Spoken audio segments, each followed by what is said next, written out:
Good morning, everyone. I hope this finds you well. I am kind of happy and surprised that I'm doing another trial the day after the Hannah Gutierrez retrial. If you were not made aware, she was found guilty of involuntary manslaughter and was placed into custody. So that's where we are there. This is a difficult case. I'm not excited, but I am going to be streaming today. I can't stream tomorrow, but I will be streaming every other day of the trial, James Crumbly trial. This is a trial where his wife was found guilty of involuntary manslaughter after his son went and shot up a school. So that is a very difficult trial. Now, I confess, I did watch every single day of that trial. And I'm checking my streaming, if you don't mind. Always check my stream. Make sure everything's working. Yay, it appears to be working.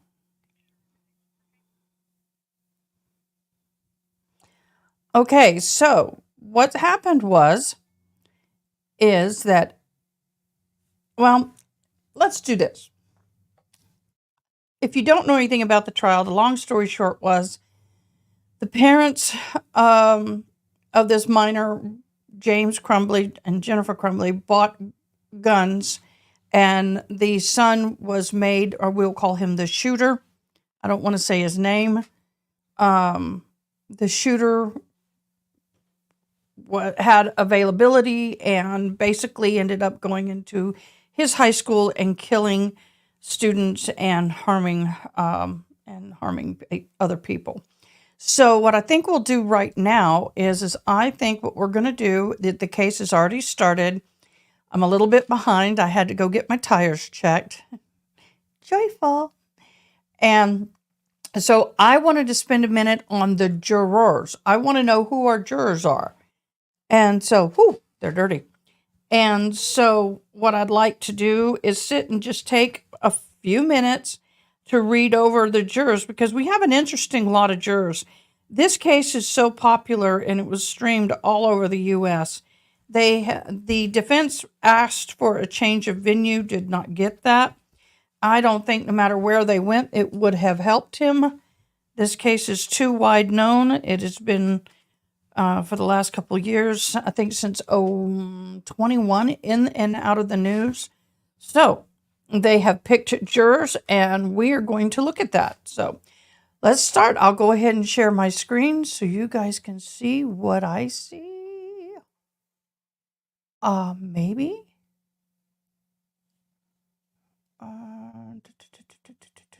Let me do this. Minimize. And I want to minimize that.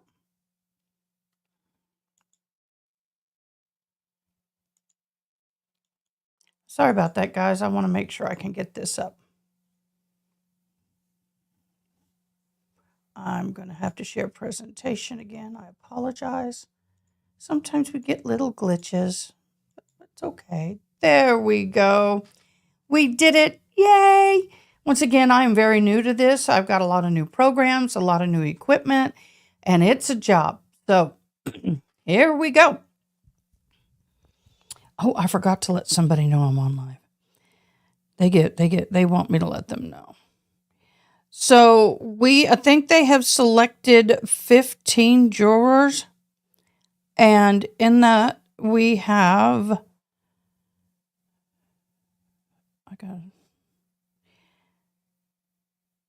I think majority women. I think there's only 5 men and 9 women. My phone is acting very slow today, so we'll go ahead and start until that switches. Jurors for the James Crumbly case. Juror number 1 is a single 29-year-old male who works as an IT support for the automotive industry. He lives with his mom and his stepdad. He's not against guns, but he doesn't feel the need to have one. He does think it's irresponsible to keep a gun out of a case. He did serve on a jury for a homicide case, which ended up a not guilty verdict. So that's good, I guess, for the defense. There's some pros and cons on each side of the. My phone is wigging out. There is the fact that he was able to sit and say not guilty in a murder trial. That's really going to help the defense. The jury did conclude that it was self-defense. He has only heard of the Jennifer Crumbly trials in the headlines, but has no real case knowledge. The prosecutor asked, how did he feel about the mom's case? He said, I'm very indifferent. He said he doesn't have social media, but did see it in the news, on the news headlines, I should say. Juror number 2, a single 37-year-old male graphic designer. He does own a shotgun and a rifle and does hunt. The guns are not in a safe. When it comes to the gun storage, he said it's hard to say how guns should be stored. It is an issue that could be decided differently for different people. He also says he was a good kid growing up and did well in school. For some reason, I cannot do what I need to do. So let's go this way.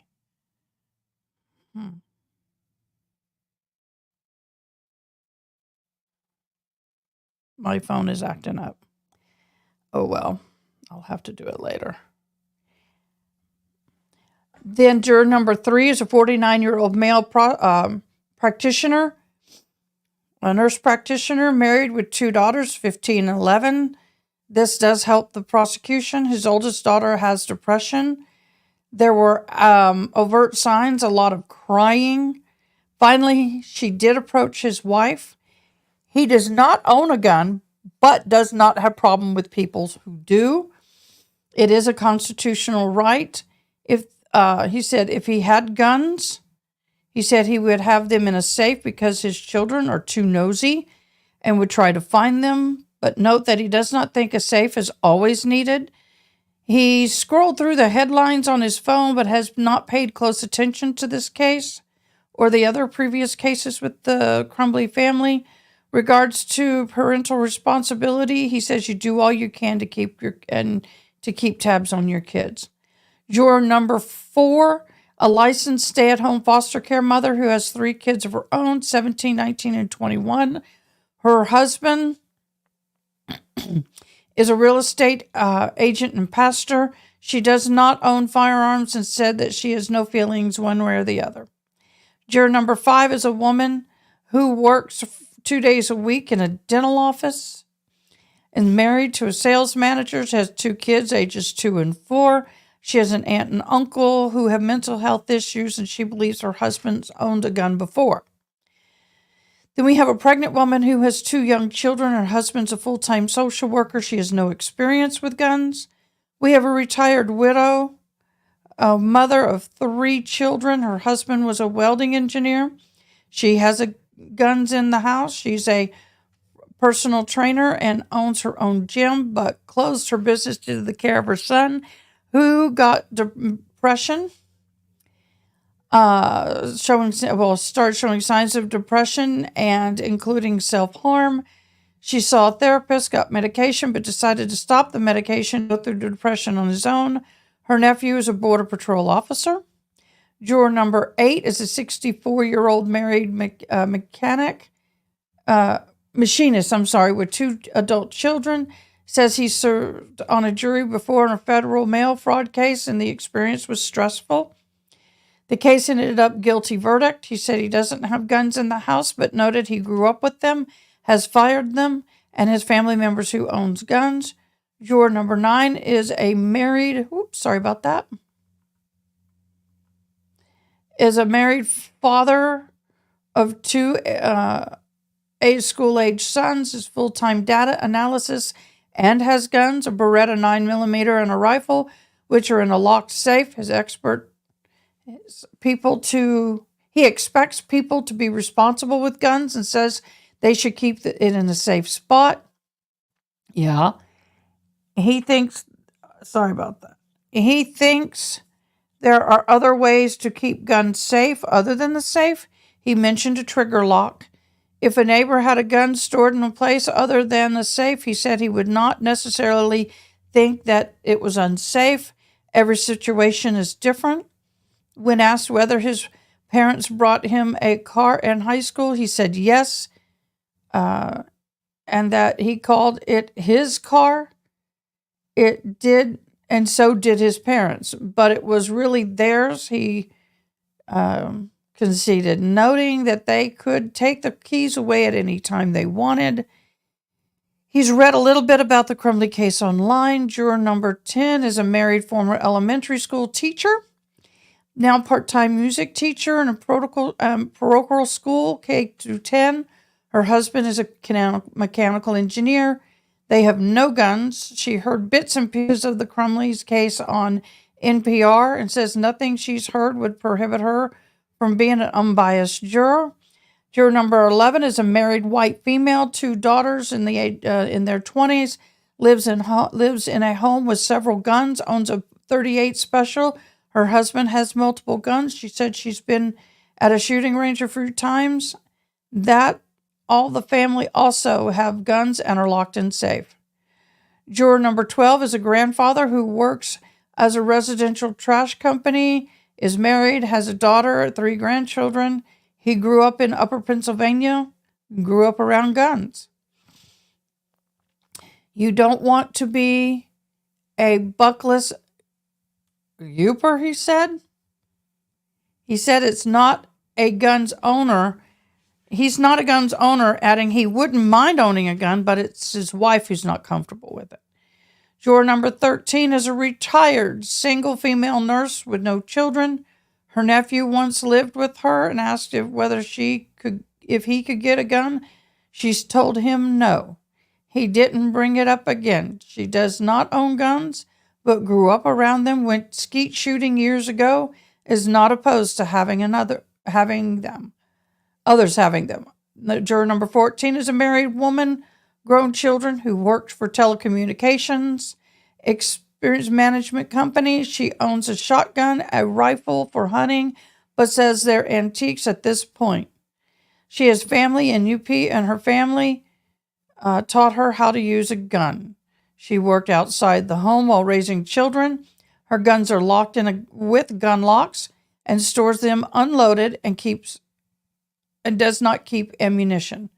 Juror number 15 is a woman who works in human resources, is married, and has 2 grown children. She said her husband has guns in their home. She said she saw receipts for them. She saw recaps of the earlier trial, but hasn't formed opinions about James in this case. Okay, y'all, that is a interesting rundown on the attorneys. I would venture to say I think this is going to be what I would call an even stacked case. I don't know what's going on. I'm trying to pull up there we go.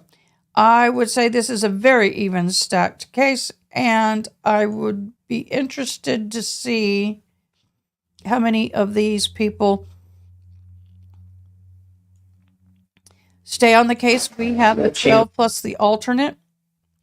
Now, I'm not going to start the case where it really begins. There are some motions, evidences that were kept out of the trial. I think I want to start it where no one hearing what was kept out. Let's do it like the jurors do.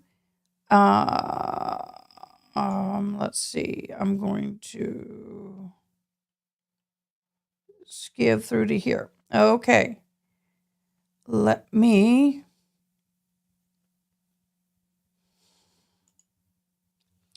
bring this on. Conclusions that may have been unintentionally influenced by stereotypes. This is the loudest I can make this, y'all. I am so sorry. But you should do so only after listening to and considering the opinions of the other jurors who may have different backgrounds and perspectives from yours.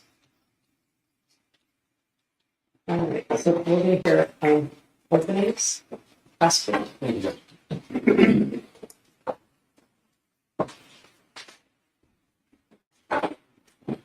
On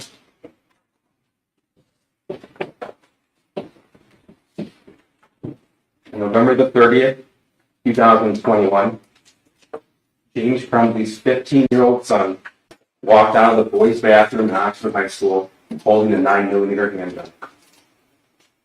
James Crumbly's son walked out, he pointed, he aimed that 9mm and fired it 32 times over the course of the next 9 minutes. He fired that weapon at teachers and students. He killed 4, wounded 7, and terrorized the entire community. James Crumbly bought that gun that his son used to kill as a gift for his son 4 days before the attack. James Crumbly failed to secure that gun in a way to prevent his son from accessing it.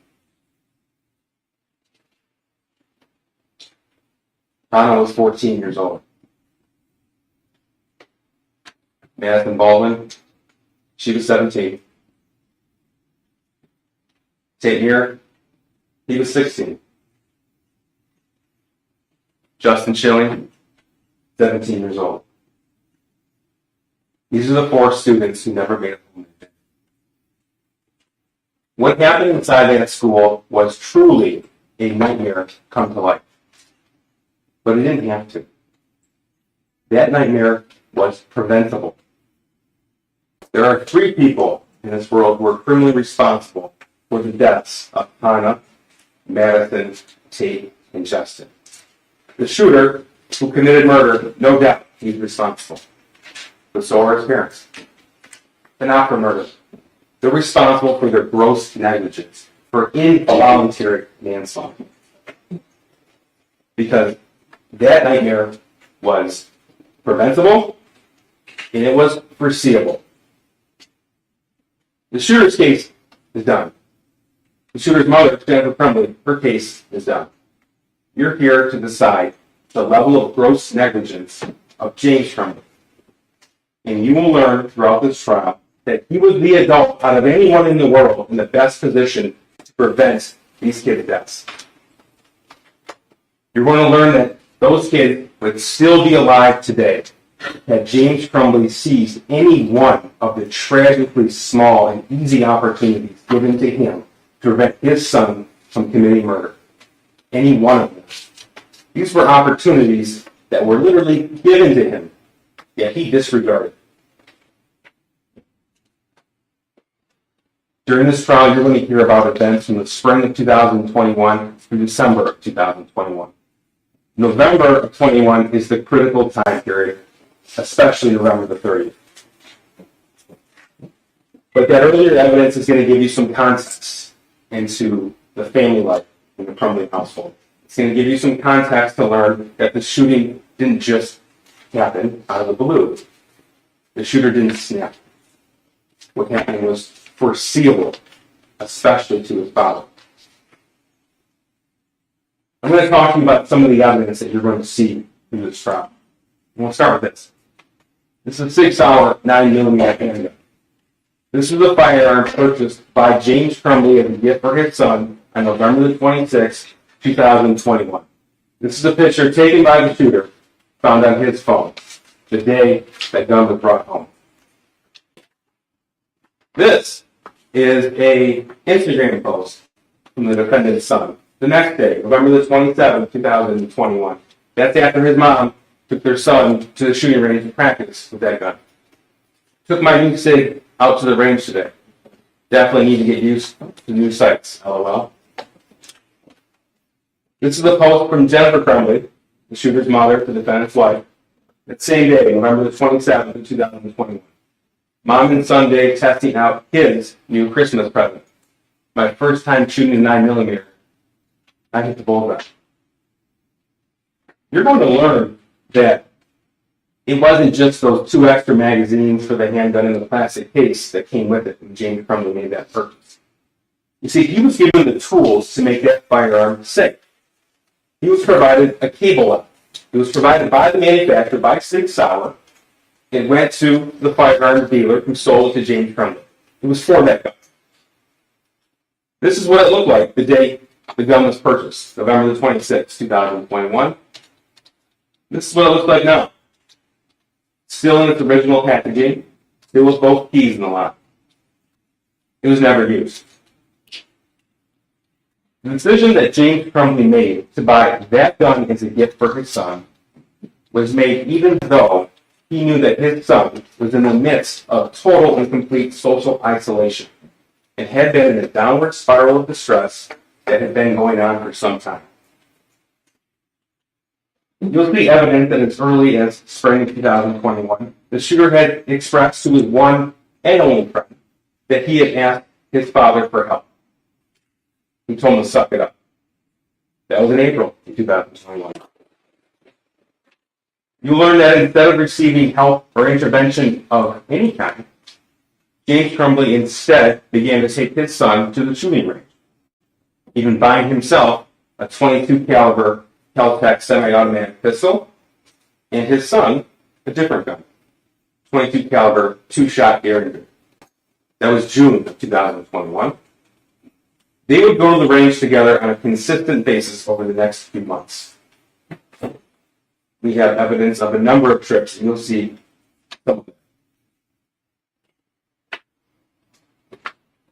Some of this background is going to shed light on what happened in November 2021. This is a pivotal month in the Crumbly home. As I said, the shooter had one and only one friend. That was no secret. James knew about that. You're going to see evidence that the shooter and his friend would communicate with each other throughout the day and throughout the night. The level of data on that text message conversation alone dwarfs everything else on the shooter's phone. You'll hear evidence that there were over 22,000 text messages in just 1 year between the shooter and his friend. Those two shared quite a bit with each other. This is the friend that the shooter confided in when he asked his father for help. That friend was taken from the shooter at the end of October 21. He didn't just move schools and go to another town. He was taken out of state without warning, without notice, and without a way to communicate. The impact on the defendant's son was severe. His entire social connection was severed, and James was there to know about it. You see, he wasn't working at that time. From November the 1st to November 9th, he didn't have a job. And when he did work before that, it was from home. When he did get a job on November the 10th, it was for DoorDash, where he could set his own schedule and decide when he did work and when he didn't work. It was also during this month of November that the defendant's son began to write in the journal. Some of that is going to be permitted to be shown to you, and Judge Matthews decides what you see and what you don't see.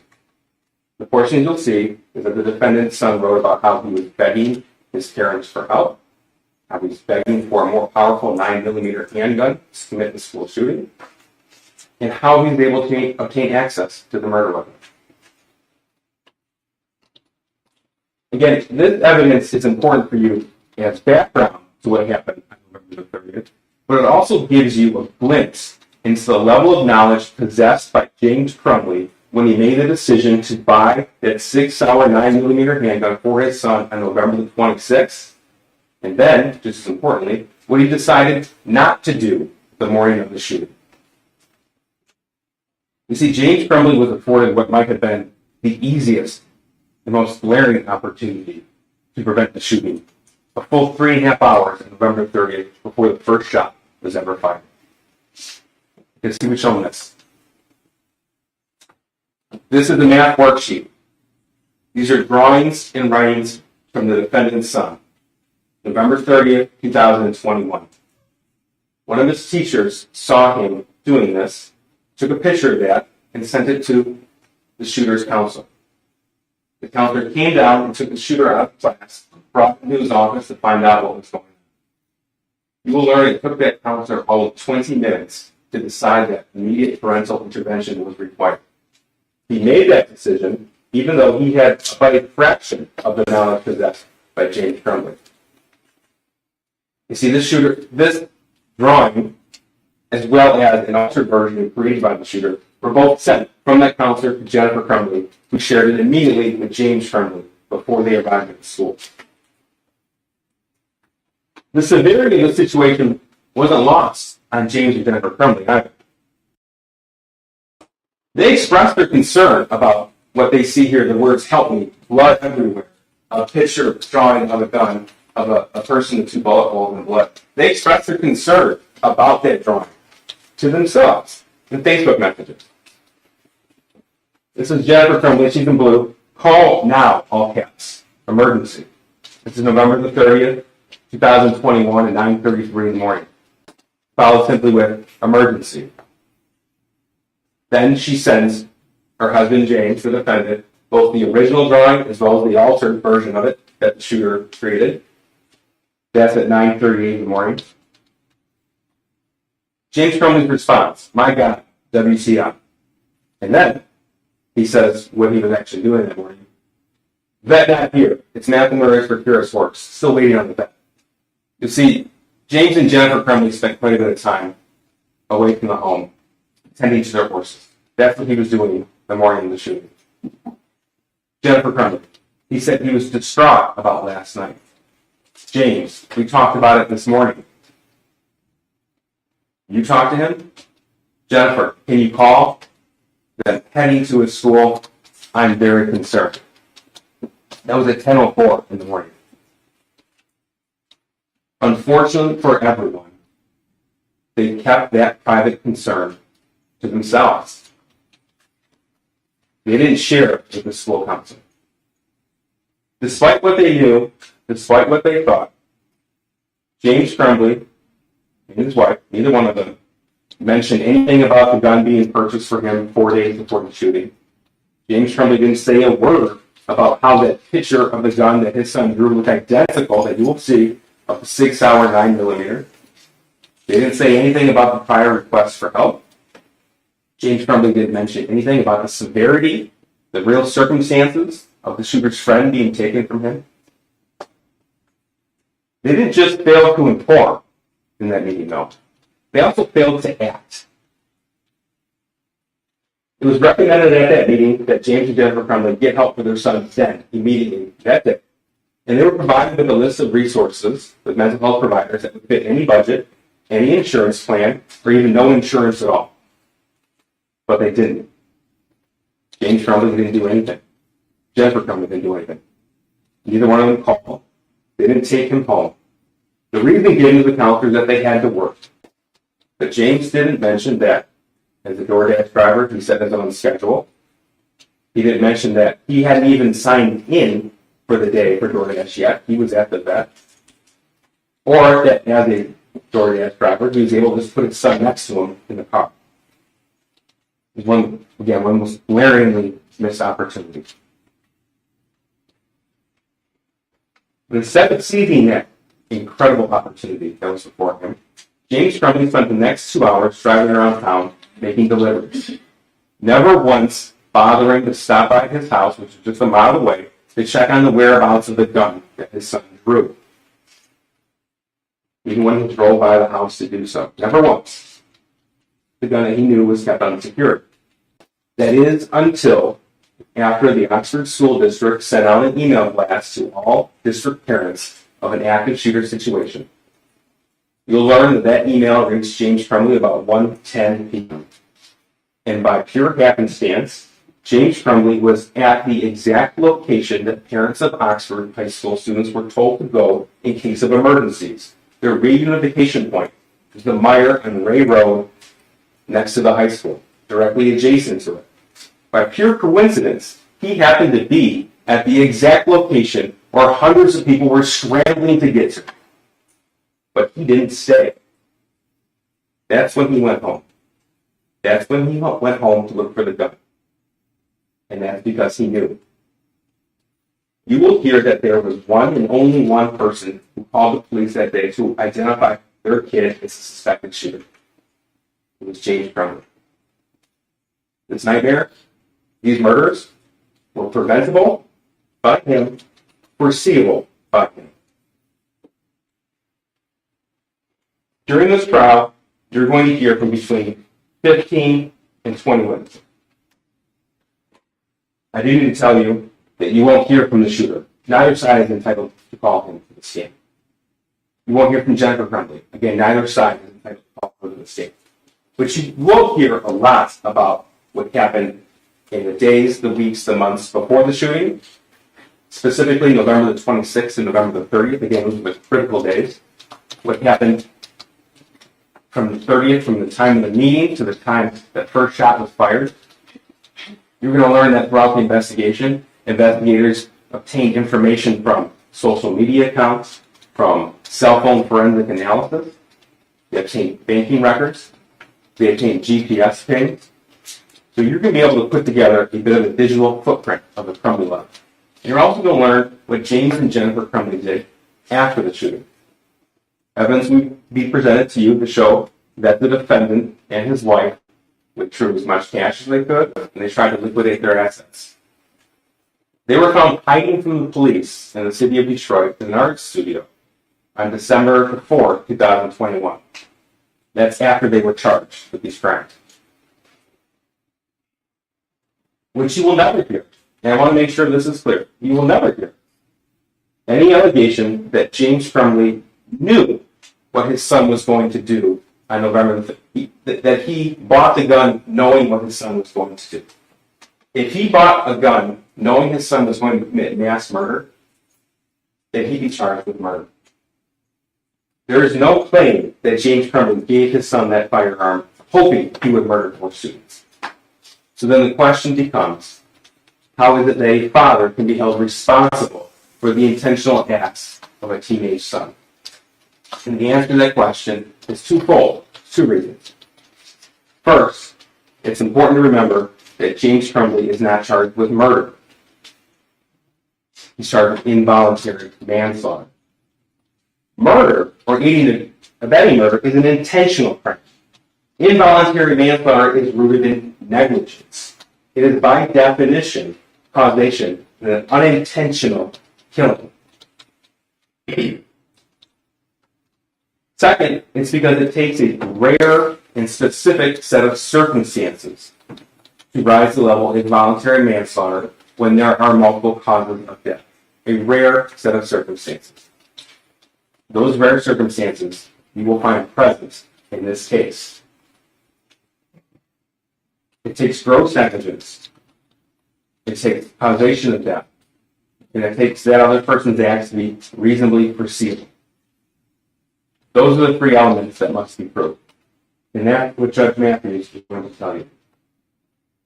You will learn that the law says that in this situation, there are actually 2 different ways to find this defendant guilty of involuntary manslaughter.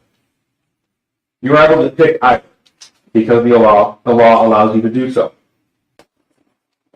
Involuntary manslaughter is committed when someone's actions or inactions are grossly negligent, or their failure to perform their legal duty as a parent was grossly negligent. That gross negligence caused death, and not the cause. It was a cause of death. And that's important, because the judge is going to tell you that there may be more than one cause of death in this situation, as long as that other cause was reasonably foreseeable to him, to the defendant. Not to everyone else in the world, but to him. The father who bought the gun, the father who raised the shooter, the father who knew what was going on in his life, the father who suspected him as a school shooter well before his name was made public, well before anyone from the police department told him it was his son. The law allows multiple people to be held responsible in this case. And that's going to come to you from Judge Matthews. Gross negligence is a failure to use ordinary care to avoid a known danger, even though it was apparent to a reasonable person that serious injury would result. It's the willful disregard of danger. And that, ladies and gentlemen, is why we're here. James Crumbly's willful disregard of danger and his failure to use just ordinary care, when he was the one who knew the background, he was the one that knew the origins of this drawing. Him sitting in that counselor's office, looking at this drawing, and then not only staying silent, but then his failure to act, right there, is his willful disregard of danger, right there. You're going to hear a lot of evidence and arguments in this. It's important that we all understand that you're not here to talk about, to decide on parenting. This case isn't about parenting. It's not illegal to be a bad parent. It's not kids doing kids' things. We're here to talk about a preventable mass murder. No one will ever suggest to you that every parent can or should be held responsible for everything their teenager does. That's not the law. No one will ever suggest that to you. But in a situation where the father was in a position to reasonably foresee what the son was going to do, because the father armed him 4 days before and was shown a clear statement of intent of what the son was going to do. That is when that rare set of circumstances is present, in these specific set of facts. James Crumbly is in charge with what his son did on November 30th. James Crumbly is charged with what he did and what he didn't do on November 30th. That is a very important distinction. That is what the law allows. That is what we were asking you to do. This case is not about guns. It's not about even how all guns should be stored in the home. It's not about gun laws. This case is about this gun for this kid with these issues, not secured, was shown this picture. That's what this case is about. When this kid was begging for a more deadly weapon, that's why we're here. I ask that you listen to the testimony, you review the evidence, and you follow the law. If you do that, you will undoubtedly reach a fair and just verdict. If you do that, you will find that James Crumbly is one of the 3 people in this world criminally responsible for what happened on November the 30th, 2021. And you will find him guilty as charged. Thank you. Thank you, Mr. Keys. Ms. Lehman, would you like to make an opening statement? Yes, Your Honor. Thank you. I want to pause that for just a minute. Give ourselves a breather. Sorry, it's a little chilly in here. The temperature went from like the 70s to the 60s in about a nanosecond. That's Texas. Okay, so this is, sorry about that. This to me, I got to figure all this out. This to me was a very good opening statement. I liked it. It was very clear. It was very precise. I took a lot of notes. Really, really, really good opener for the state. I think one of the biggest things here is well, I had somebody type me a question. Why is he wearing the headset? He's hard of hearing. So this is so he can hear everything in court. If you are watching this case, just know that there may be trigger warnings here.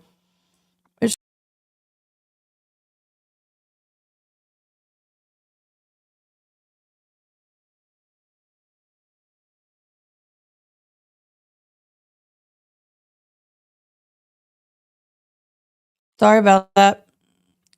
There's a little button on the side of my mouse. I got to change it because I moved the mouse and I pick it up and it hits it and it cuts everything off. I got to figure out how to change that. I apologize. But yay, with every time something happens, I learned how to fix it. So that's a good thing. So anyway, really good opening. I really liked his pace. I liked his tone. It was very matter of fact, ... And so, if this, now the attorney for James Crumbly was a partner in a law firm with the attorney for Jennifer Crumbly. They have separated, I guess, so they could represent these James and Jennifer. So we'll see how fiery this gets. They got a little bit salty during jury selection. And so we'll see how this goes. So now we're going to sit here and we're going to hear from the from the defense side. Once again, I'll get a clean page, take notes. I'm not commenting during the openings. I really think it's something that we just need to sit and listen to and form our own little thoughts. But I'll be back in after her opening statement. And here we go.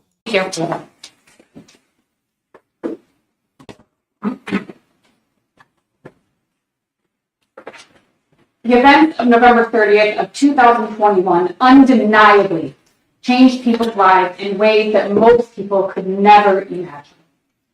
4 children lost their lives. Families were destroyed, and a community was terrorized. But this case is not about what happened inside of Oxford High School. This case is about what happened outside of Oxford High School.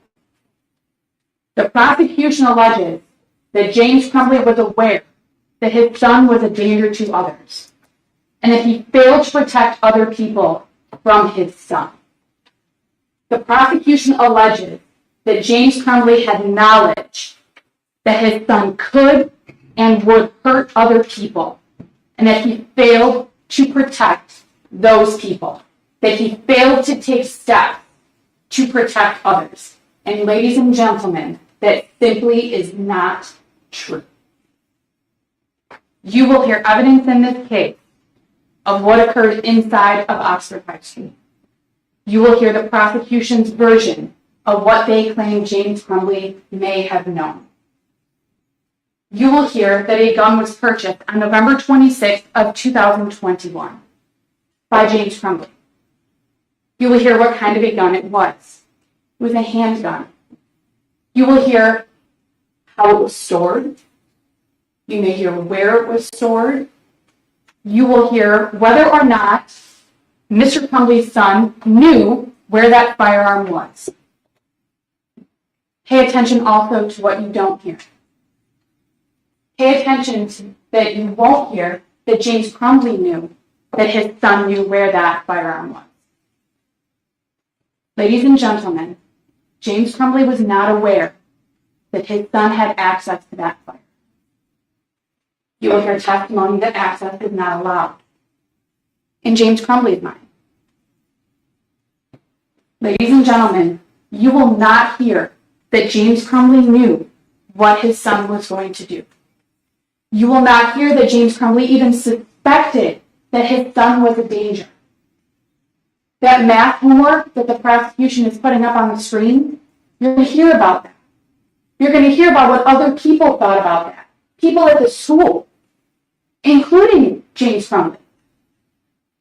There's going to be probably quite a bit of discussion about that piece of math homework, ladies and gentlemen, and you're going to hear all about it.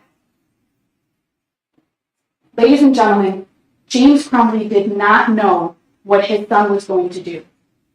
He did not know that his son could potentially harm other people.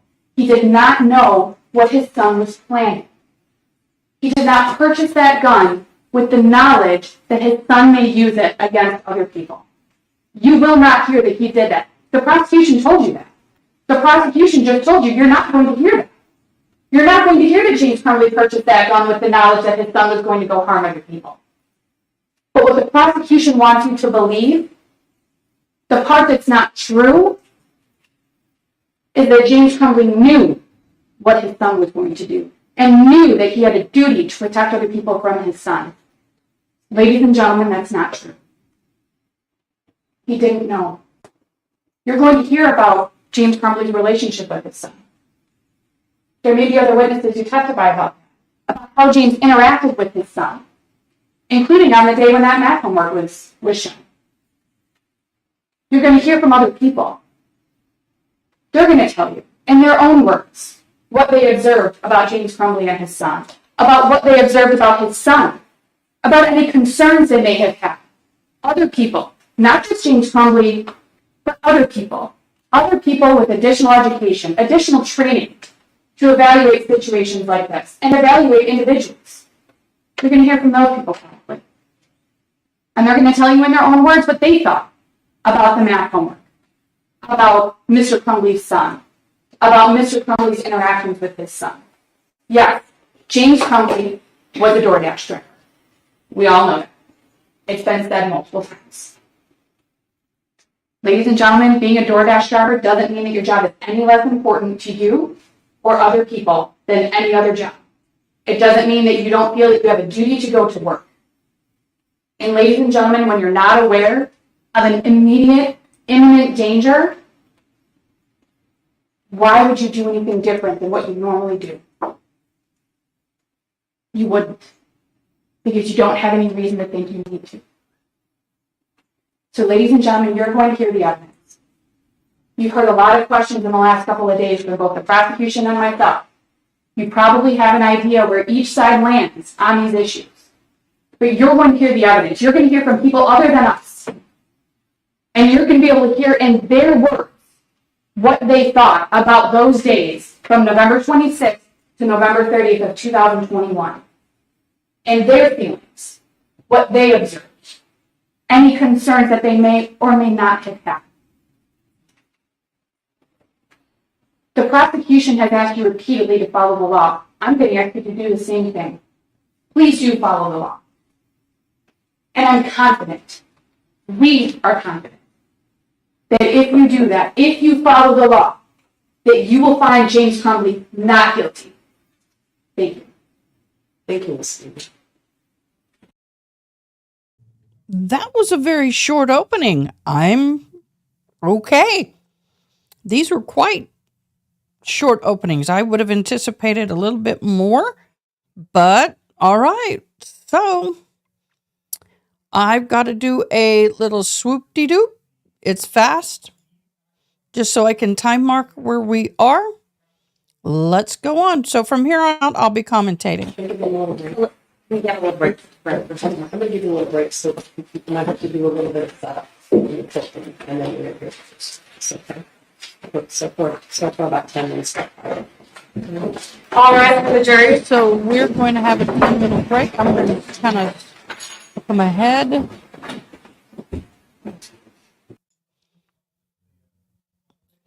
Okay, for those of you who don't know, James Crumbly's son killed 4 people and injured 7 more. His wife Jennifer was found guilty of involuntary manslaughter. There was a lot of inconsistencies in her testimony. She said at one point that she didn't know where the guns were hidden. She didn't know where the bullets were kept. She didn't handle the guns. Then one day her and her son went to the shooting range. I think it was the day before the shooting. And she said she left the gun in the case with the ammunition in the box in the back of her vehicle for her husband to put away. It was his responsibility. She didn't deal with that. That was all her husband's thing. But then when the husband called and informed her that the gun was missing while there was an active shooter at the school, he had asked her, "Where's the ammunition?" And she told him where it was. So let's see how many inconsistencies we find here with him. But ultimately, she was found guilty of involuntary manslaughter. So part of this case, you will hear evidence where they were accused of fleeing. They say they weren't. They were hiding from media. They knew that there was a warrant. They were going to turn themselves in, but they didn't because media, it was just a little bit of a hot mess. You will see me periodically put up this, where is it, banner? Because, let me go in here and fix that. You will see me put this banner up because there will be some sensitive material in this case, and I do not want those people who either have survived a school shooting, have children in school shootings, or other kind of similar events, okay? So that may pop up here and there. You will see me do a lot of the 1-second swoops because eventually I'm going to learn how to timestamp, and I'll go back and do that then. Alrighty, it looks like, let me see if I can hurry this along a little bit. He's in trial now. No microphone, and let's see. Let's get going. So we're getting ready to bring up our first witness.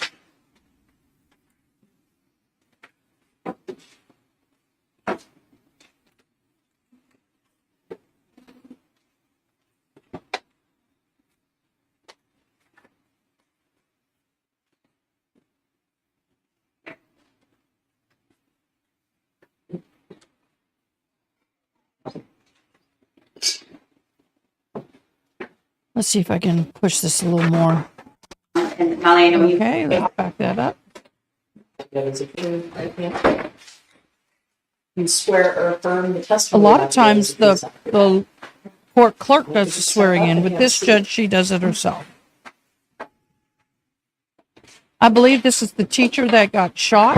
This is the second time she's done this, or second time she's done this Molly testimony. Darnell, Molly, Darnell. may I proceed? Yes, this is Molly Darnell. Good She morning. is a victim. Okay. And Molly, I know you testified a couple times, so keep your voice up. And if you want me to slow down or you don't understand the question, just let me know. Okay. If you hear Can you tell beeping the every jury once in a while, what that's you the do for a security living? on the door in the courtroom. And where are you employed? I'm employed at Oxford Community Schools. I've been there since the fall of '98. So that would be your whole teaching career? That's correct. Okay. What is your role now? My role now is I am a virtual teacher with Oxford Virtual Academy. I'm a mentor teacher for middle schoolers. All right. So do you go to the high school now? I do not. All right. Can you tell the jury what your role was and which building you worked at on November 30th of 2021? On November of 2021, I was the International Baccalaureate Coordinator for the Middle Years Program, which was a 6-10 program. I'm sorry for the audio, it's not the best. As well as the English Language Arts coach, which was a 6-12 position. Okay, so you didn't have, did you have instructional contact with students, or was it more teachers? No, I worked with teachers, predominantly the English Language Arts department, but I worked with many other teachers throughout the 6-12 curriculum. It was it's a coaching job. So instructional curriculum, that's what's happening in the classroom. And when was the last time you had a traditional teaching schedule? A traditional teaching schedule, might have been 2015. I have to really go back and look at my resume on that. Okay. But in the fall of 2020, I did have a class. We went back face to face, and so we pulled all of our instructional coaches out to teach a few hours of the day so that we could spread students throughout the building and get students back instructionally. Okay, so after COVID, the coaching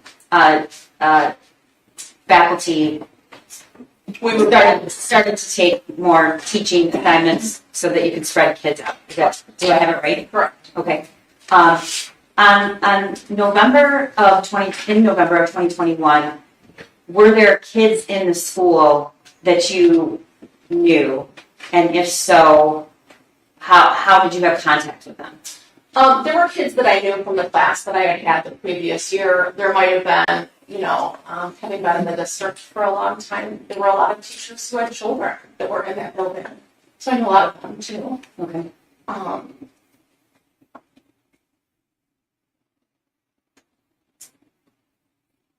I'm glad you brought that up. Does Oxford have a lot of faculty who send their children to the district? Yeah, I would say many of our faculty send their students. Okay. And the kids that you knew in that building that day, did you also know them from middle school, or you just knew them? Yeah, just knew them from knowing their parents, and or if I had them in class the year before. But there might have been a kid in passing that I met here or there. But for the most part, on that year, I had no contact with students other than, if like a kid wanted to stop in and see me, or we met in the hallway. Okay. But did you have a traditional classroom? I I did not. I shared an office. It was like a half classroom. So was the classroom turned into 2 offices or an For office? us, it was a classroom turned into 2 offices. It was in one of the instructional halls, the math science instructional hall. And I shared it with 2 other coaches in the district. Okay. You're the first witness. So the jury is not seeing a map of the school. So I'm going to put that up in a minute. It's already been admitted. There's no objection to that. But before I do, She's going to be laying a just lot generally of describe how the foundation. school is laid out. Be It's a patient. fairly new building, correct? It is fairly new. The main part of the building was opened, I think, in the fall of '98, the year that I started, with Oxford schools. And then I think it was the fall of '04 that we started, that it became the high school. So it's a fairly new building. There is like one main hallway that kind of runs up the center and it hugs into the courtyard. It almost reminds me like if you opened it in a map, you would see it almost mirrors itself in many ways, especially the area that I was in. Okay, and your hallway was the hallway organized by subject matter? Yes, we had like our foreign language hallway, our English language arts hallway, we had our math section, social studies, and then science wrapped around the side. Our electives were on the outskirts of things. And how did the students and the faculty refer to bathrooms and exits? How did they describe them from one to the other? It might have been like the exped staff parking lot. That's how I knew them. Okay. I know that there are numbers on all the doors. Numbers are not my thing. So your name was. Where's this? Is there a senior leisure area at Oxford? Yeah, so right up that main corridor, which is like I said, if you folded it, there's like this one main hallway. Right in the center of the building is considered the senior window. And that is right in front of our courtyard, one of our courtyards.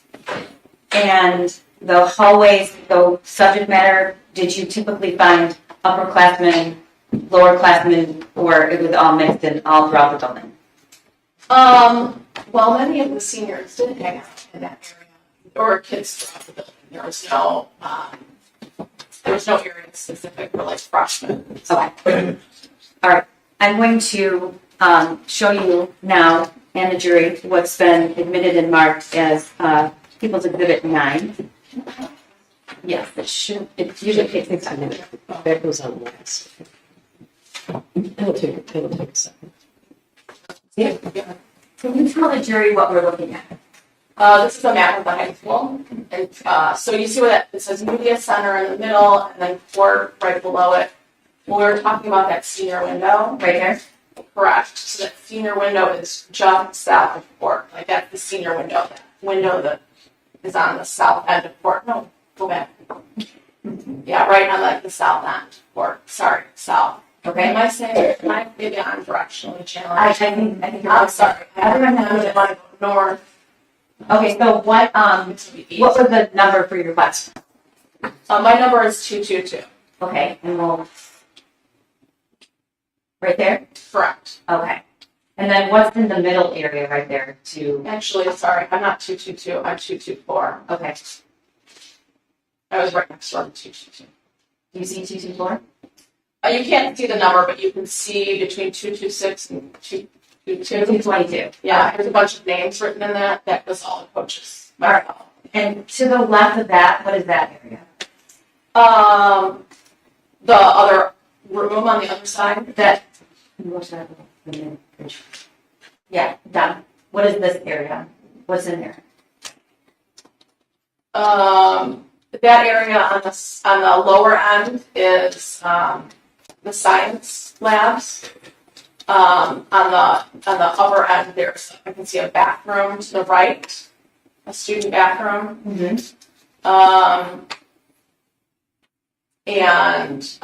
They didn't lay it out like this senior for area his wife. I'm it's glad up they're in the doing middle. it this way Yeah. because it's so much easier to visualize when I start giving the testimony where So the shooter came from and I where want to the draw gun your was running to.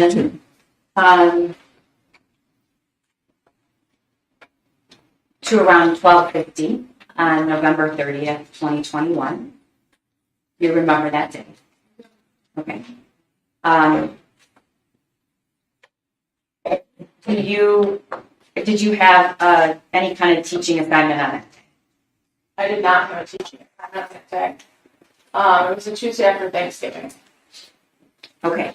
Can you tell the jury about the Oxford lunchtime schedule? Because it's a little confusing.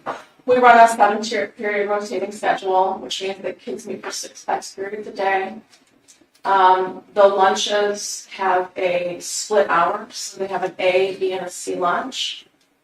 Their A lunch, they go to their class the second half. If they're a B lunch, they go to class, have lunch, go back to class. And if there's a C lunch, they go to class, then they go to lunch. Okay, and about how many minutes is passing time, generally? I want to say it was 8 minutes. And what did you typically do during passing time? During passing time, I might have gone out in the hall and checked with a colleague or two, checked in on something.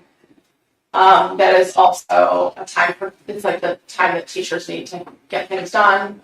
So there might be a quick interaction. I might, see a kid in the hallway passing by. But pretty often, like it was just standing guard outside my room, or standing outside. Okay. At around 12:50 that day, do you remember what you were doing? A student that I had in the fall of 2020 wanted to chat, and so she came in and we chatted for a few minutes, and then she left. Do your as a general rule, do you keep your door open or closed? Open. All right. And your classroom, as we see in the map, was smaller.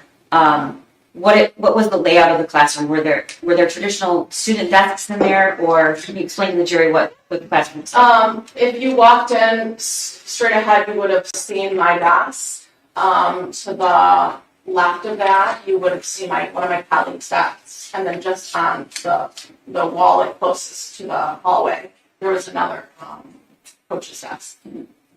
What is at the back of the classroom when you go in the front? The wall you're facing, what is that? It's a large window that leads out to the courtyard. Okay.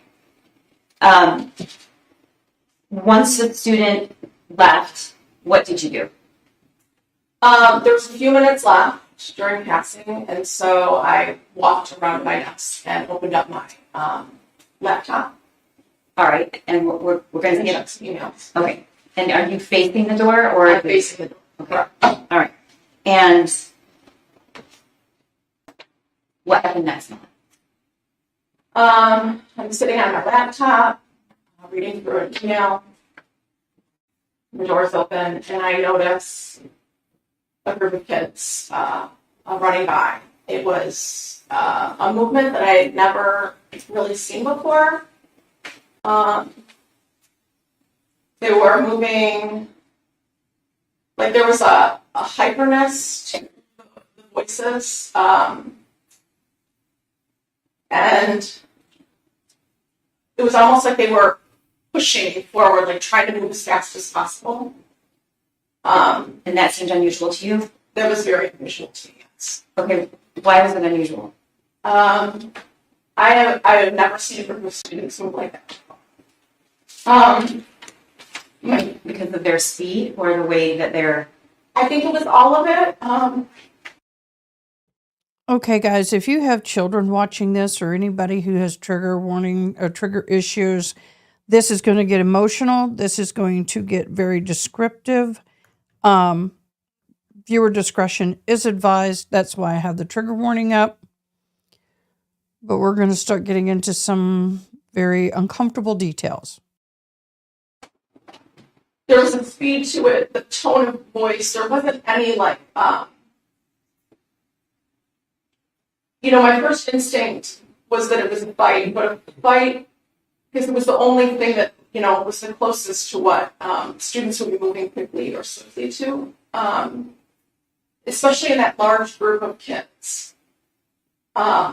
Did you stay seated or did you get up? I got up. I exited the classroom or the office and moved about In the hallway? into the hallway. I moved in the hallway to see like, well, what's going on? Okay, if you look at the map, which direction did you turn? Did you turn towards I door turned 4? towards door 4. Okay. So I turned towards door 4. What did you see in the hallway? I see, so the hallway kind of bends. So I come out of my office and I'm closer to that 221, but not fully there, right? I'm closer to 221. And I'm looking and I can see all these kids rushing out of door 4. Which didn't make sense to me because, again, I'd never seen this happen. So that's what you saw. Did you hear anything at that point? It was silent. There was no noise. Was that unusual? Absolutely unusual. Okay. And what Yes, absolutely. and what did you do next? I moved back to my classroom, trying to understand what's happening. And I walk back in the classroom and I'm thinking, okay, could there be a prank? I doubt there would be, and so it's probably 10 seconds, if 10 seconds. And I hear 3 things really close together. Okay.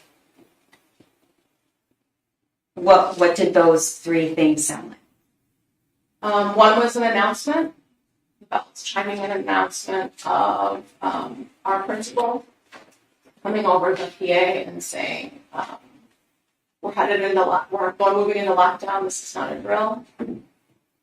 Okay. Can you, as a faculty member for this many years, what is lockdown? What have you been trained to know about that? What does that mean? So we're trained in the Alice protocol, which means we have to use our senses to figure out what's happening. But with all of those students and with what I was hearing, the 2 additional things that I was hearing was like a loud pop, pop, pop, and then multiple doors slamming. I moved to shut my door. Okay. And lock myself. I want to stop for a minute. What is your experience with firearms up until this point? Up until this point, my experience with firearms is limited. I have, however, shut up. And, I have my life shut off. Okay. Have you been to a range before? Is this a hobby that you have? It is not a hobby. I have been to a range. Okay. When you heard the pop, pop, pop, what did you think? I thought in my head I could have mistaken them for lockers slamming easily. They did not sound like gunshots to me, but I'm not really, I've been to a range once. I've not. I don't really know what the gun sounds like. Okay, so what you said the 3 things, the announcement? The announcement, the pop, pop, pop with weapon that I now know, and doors slamming. Okay. And what did you do? I moved to shut my classroom door because when I had come back in, I could not shut it. So I shut that classroom door, and we have a night lock next to all the doors. Can you tell the jury what a night lock is? A night lock is a device that slides into the door. Where do you slide it? You slide it in the bottom of the door. It keeps the door, so on my office and all of the rooms in the building have glass partitions on the side. So if someone were to shoot out that and try to get in, it would keep that door from being opened. Okay, I'm going to show you what's been admitted as Exhibit 10. Molly, what is that? That's the office that I had. Okay, so that's your door open. Yeah. All right. And where is your... This is not a picture... Is this a picture that adequately reflects the normal... No. Like, okay.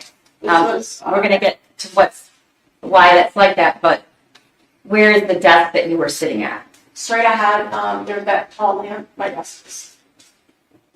Yeah, right there. Okay. So, you said you approached the door, you shut it? I did, I shut it.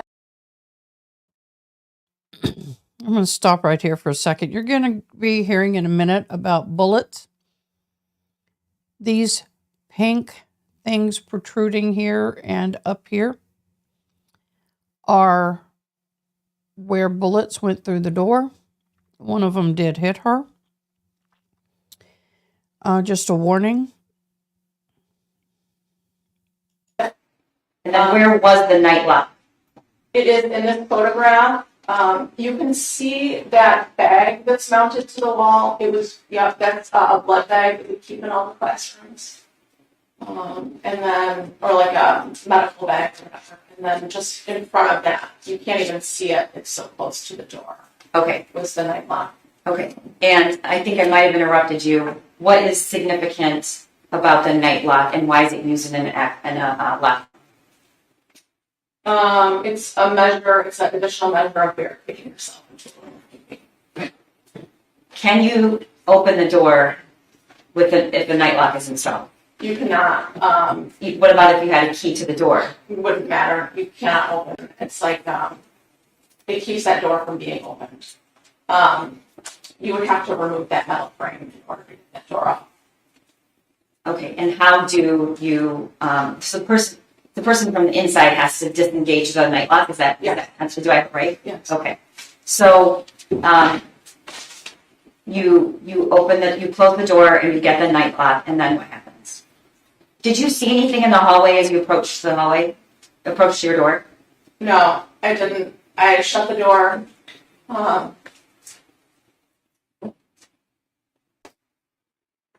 I can hear that door shutting. It's completely silent. And I grab the night lock. And I look down at it, because depending on which way your door opens, depends on how it goes into the door. And I see in my peripheral vision some movement, and so I look up. In that moment, I see someone wearing dark, baggy clothes. And are you seeing him through that window right there? Yes. Okay. Can you describe the person? The individual is wearing a hoodie, baggy clothes. Poor hoodies. They get a bad rap. Every time there's a shooting, somebody's got a hoodie on.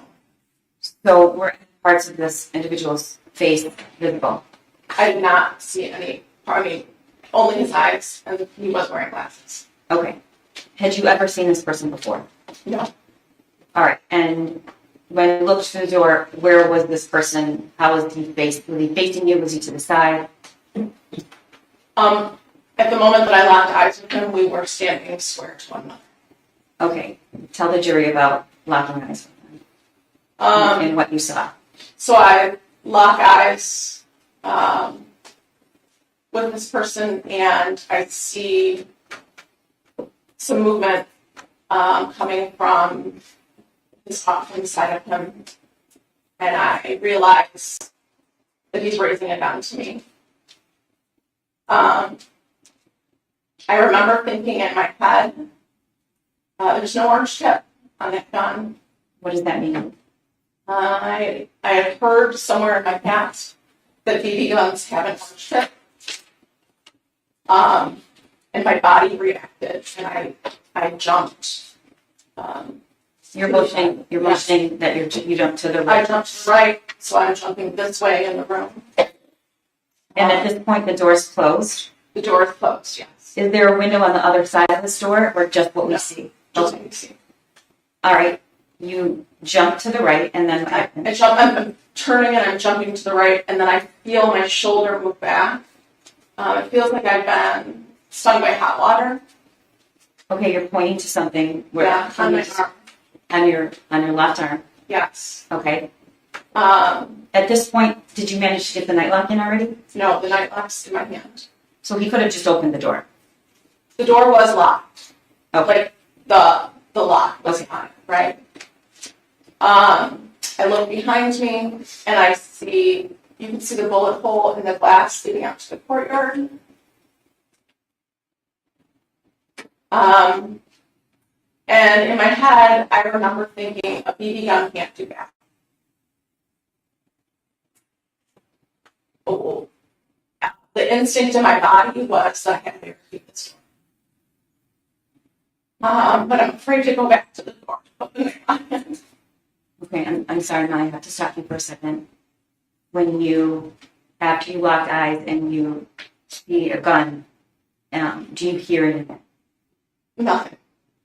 Okay. Well, there were, sorry, It's okay. there were, it's totally silent in the hallway, but I do hear 3 loud pops.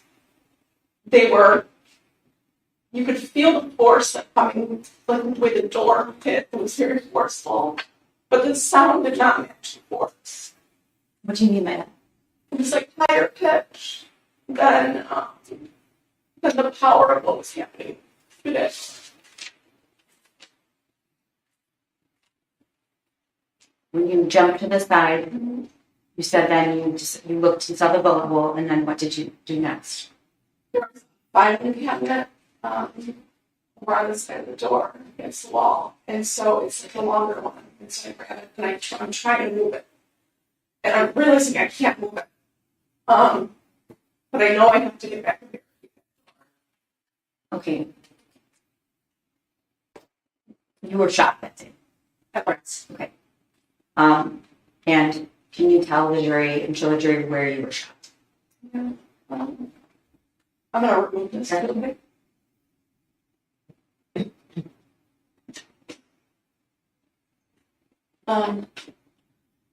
You can step down if you want to. It's okay.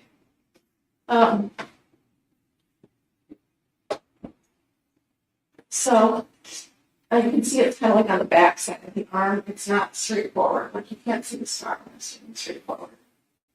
So he caught me when I'm jumping on this side. He catches me.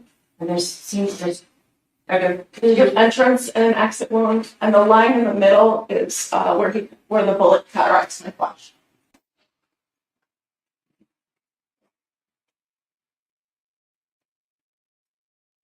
when you were trying to move the filing cabinet, at this point, did you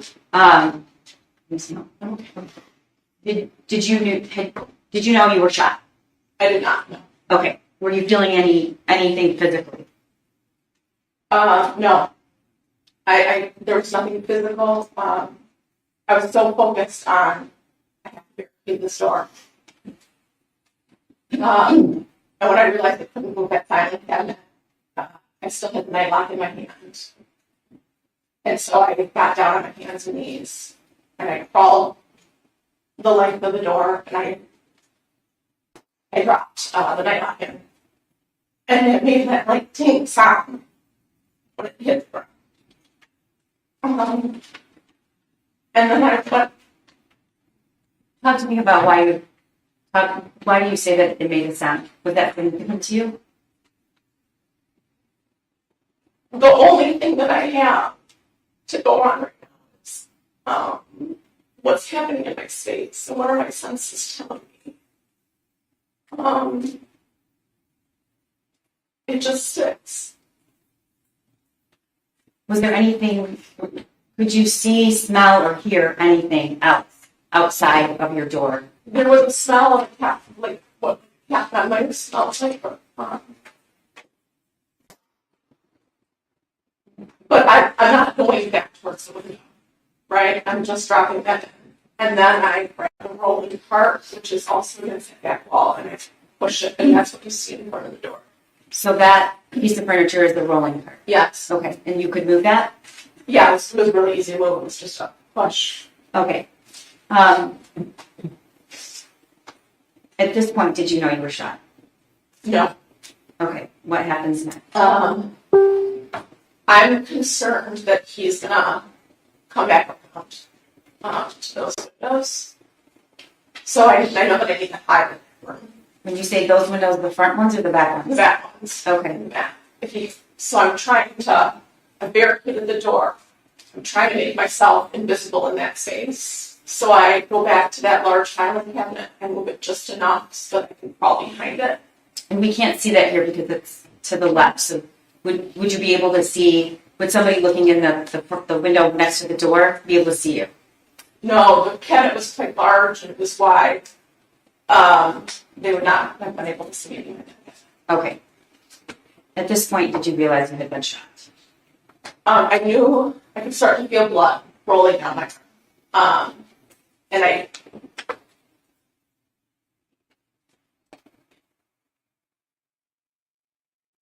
don't think I was admitting I was shot, right? It's not so, it was so hard what I knew to be what happened. And so I just knew that if I was bleeding, I had to put a tourniquet on. But I can't get back to that bag. It has medical supplies in it. So I removed my cardigan. And I used one of the sleeves to tie around my arm. Put part of it in my mouth and the other part in my hand. And I just tightened it around my upper arm.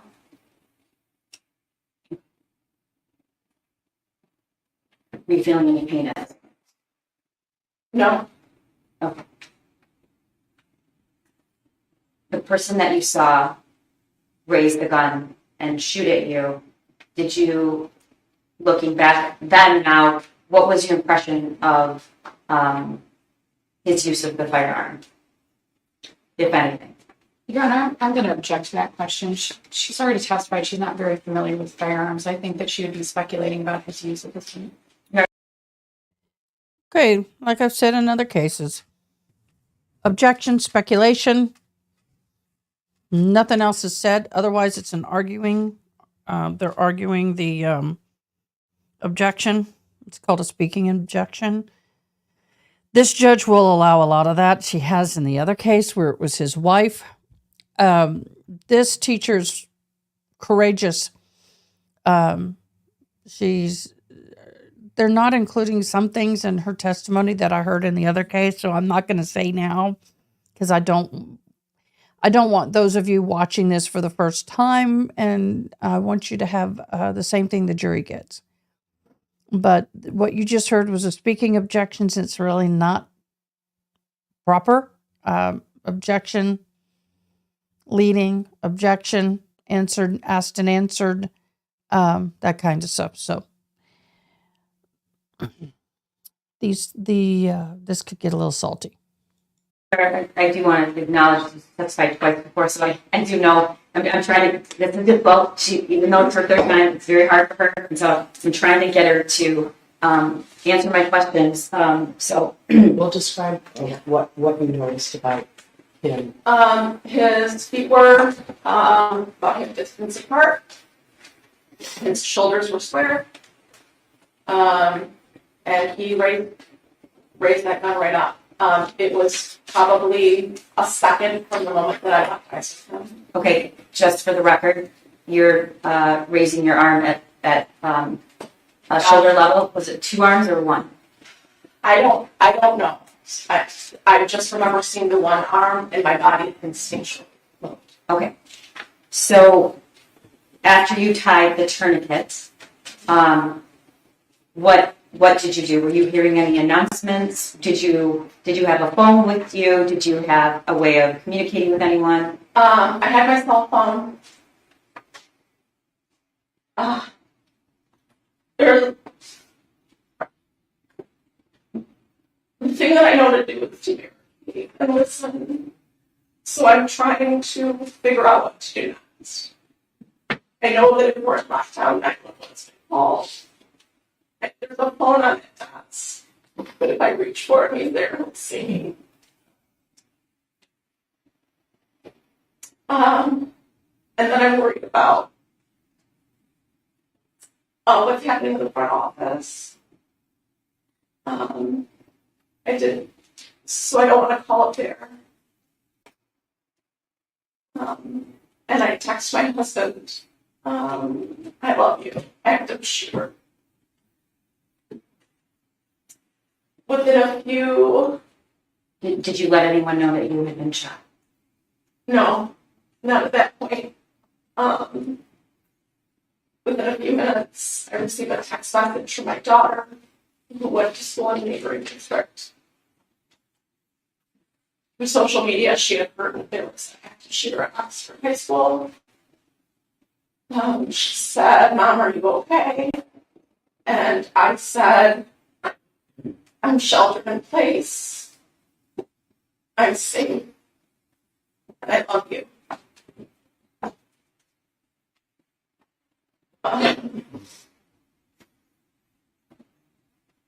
And I'm just listening to what's happening outside, trying to distinguish what's my next move. What are you hearing?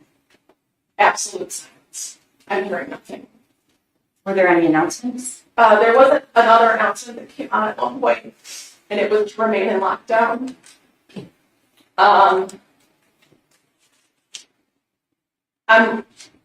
There's a hallway text thread that we have that there's no one texting on that. Do you mean the teachers Yeah. in that hallway have a group text? Yeah. Okay. No one's texting on that. But in the other part of the building, my language arts team says, I'm hearing there's an active shooter. And I said I saw one. Do you say, and I've been shot? I did not say that I was shot. Okay, is there a reason you're not telling anybody that you've been shot? Is that because you didn't want to really understand it, or? I think that there's definitely a part of me that was in denial about what was happening in that moment. I also think that what I know is that building has to be secure to save the most amount of lives.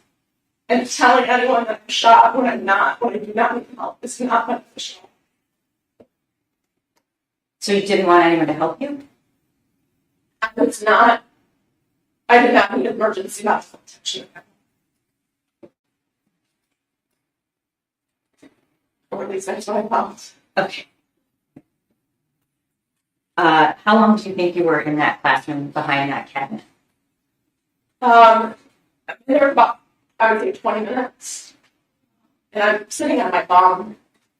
And at one point I hear footsteps in the hallway, because my back's facing that hallway.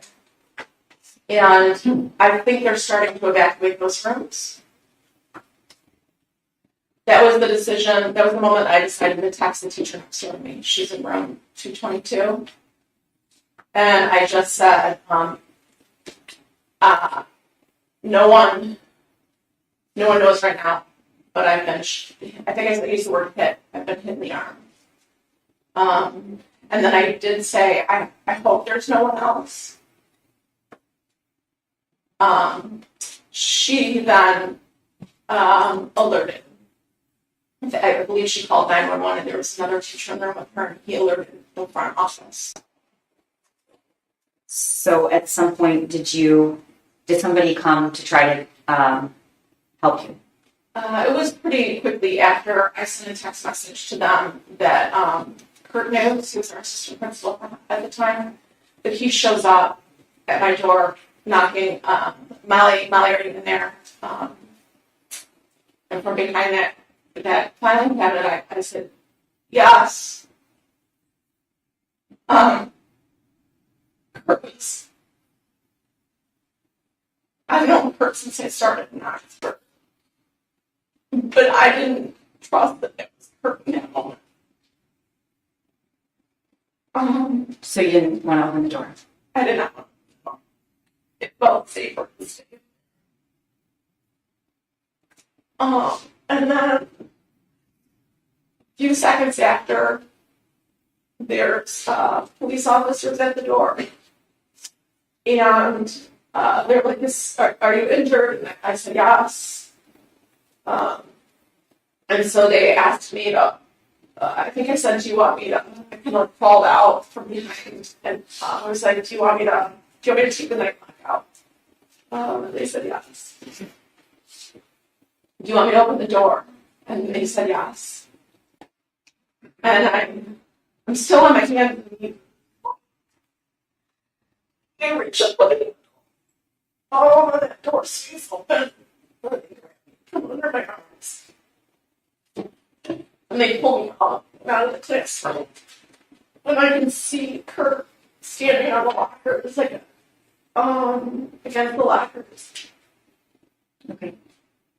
I'm going to show you what's been admitted as Exhibit 11.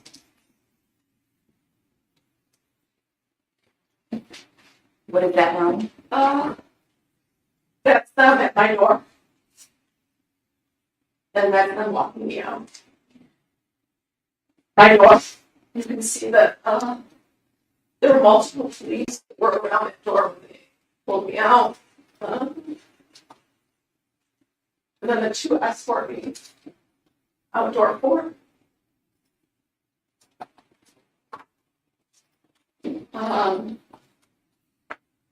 We get outside of door 4 and the one says, I'm going to put up a real Trinity on you now. You might have heard that. And then, Is that what's happening right through the window? You can see in the Yes. video? Okay. and then they said, we're going to call and see if there's an ambulance available. We need to know. We need to know if someone needs it more than you. Okay, when you came out, we see somebody there, an officer with a weapon. Mm-hmm. Were there anybody else? Was there anybody else in the hallway? Were there any students? There was no one in the hallway. It was completely silent, with the exception of a walkie or two that was. And what information did you have at that point about the shooter? Or did you know if somebody, if they're still in the building? Did you know if there were victims? What did you know? I have no idea about anything, but when he says we're going to see if there's someone else, and it was the moment I knew there was someone else. When you got outside, what did you see or hear?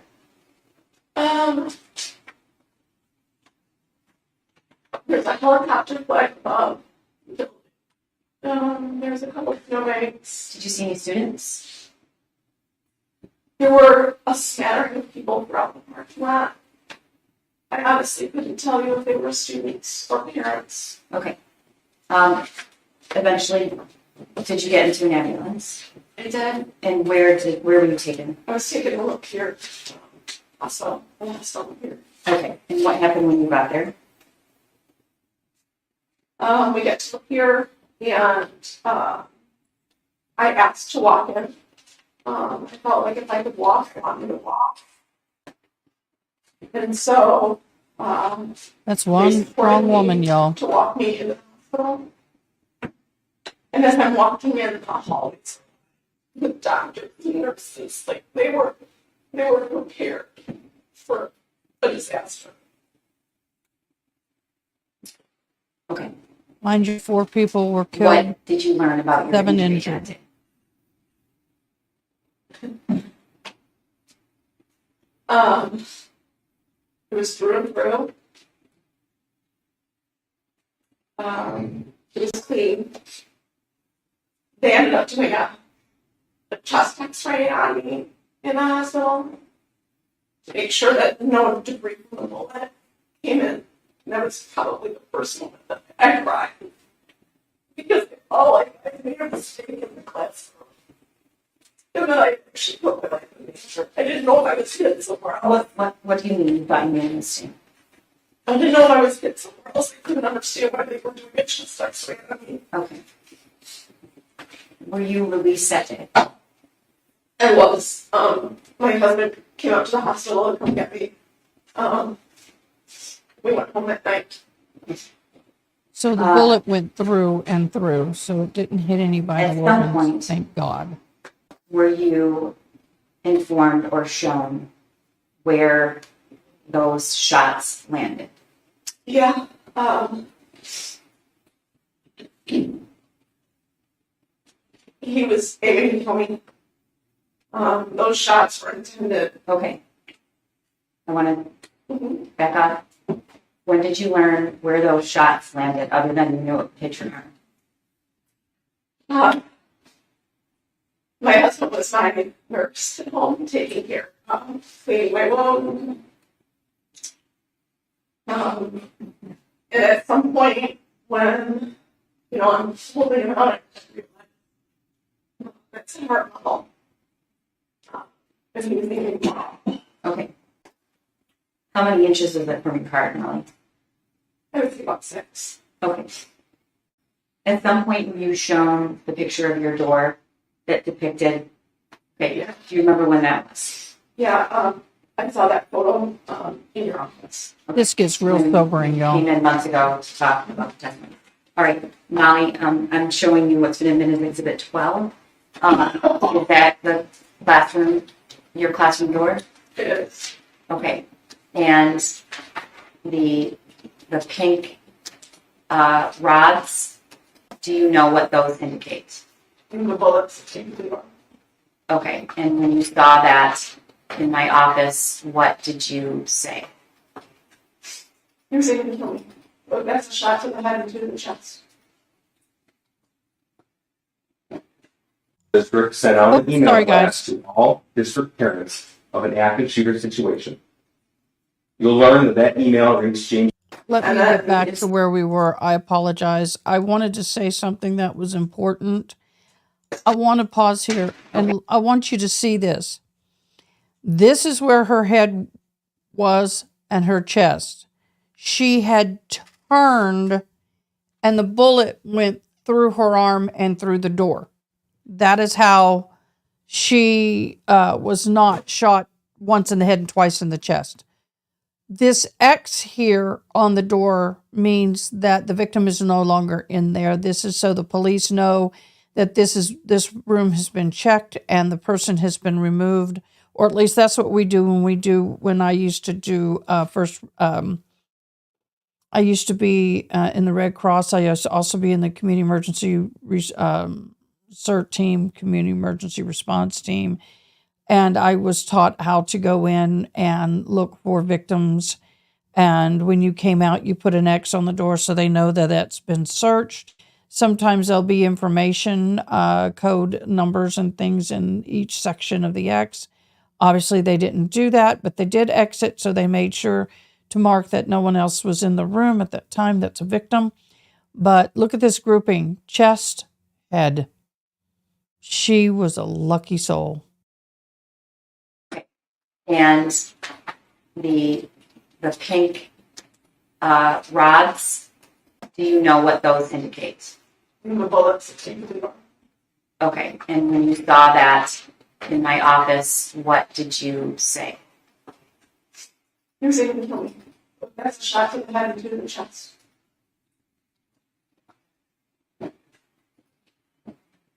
Nothing further. No, I think ask you to tell the jury what ballots it's. Okay, thank you. As in the protocol that we follow, I can't remember another entire question. I would tell you what it's like. We have to listen and make a decision. Are we going to lock down in place? Are we going to flee the scene? Or are we going to have to go on the attack? That's a little kind of, so it's just kind of dependent upon the situation and what decision we choose in that situation. Thank you. Process Lehman. Nothing, Your Honor. May she be excused, Your Honor? Yes, you can sit down when you're excused. The next witness involved the exhibits that we spoke about earlier today. Okay. So we have a little setup. That is it for here. this witness, I believe. And I think they're going to take a break in a minute. There are certain You can things tell we this can is a little decide. emotional for James to hear. All right, for the jury. He's already heard all this before. Okay, so we're going to have a period of a break. So I'm going to kind of come up a little bit. I know I'm kind of doing this on TV. Okay, so basically what we know so far is the testimony of a teacher who Crumbly had shot, or the shooter had shot. Thank God it was in the arm and it was a through and through. Had she not turned when she did, it would have been a fatal shooting just by the groupings on the door. As you can tell, almost 3 years later, this is still very emotional to her. This is a very emotional case. So hence why I have trigger warning sensitive material up on my live stream. The father is being charged. The mother was charged with involuntary manslaughter and found guilty. That's the father's case. The defense has a big hill to climb, huge hill to climb. So we shall see where this goes. I am going to go ahead and start the next section. I'm going to, where are you? Do my swoop, and we're going to continue with the next witness.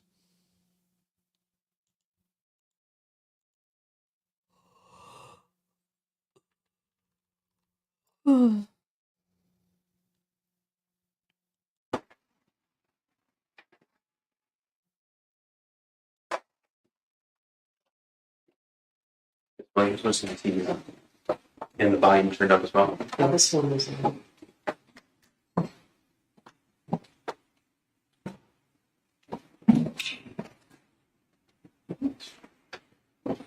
I'm going to pause that so I can write that name down. That is a difficult name to try to grab real quick. All right, here we go.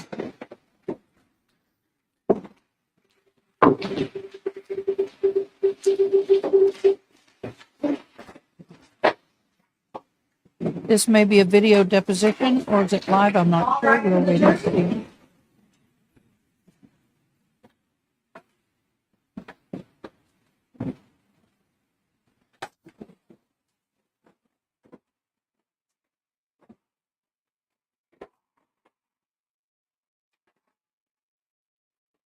All right, you may be seated. Possibly who's next? Yes. Edward Murkowski, go ahead.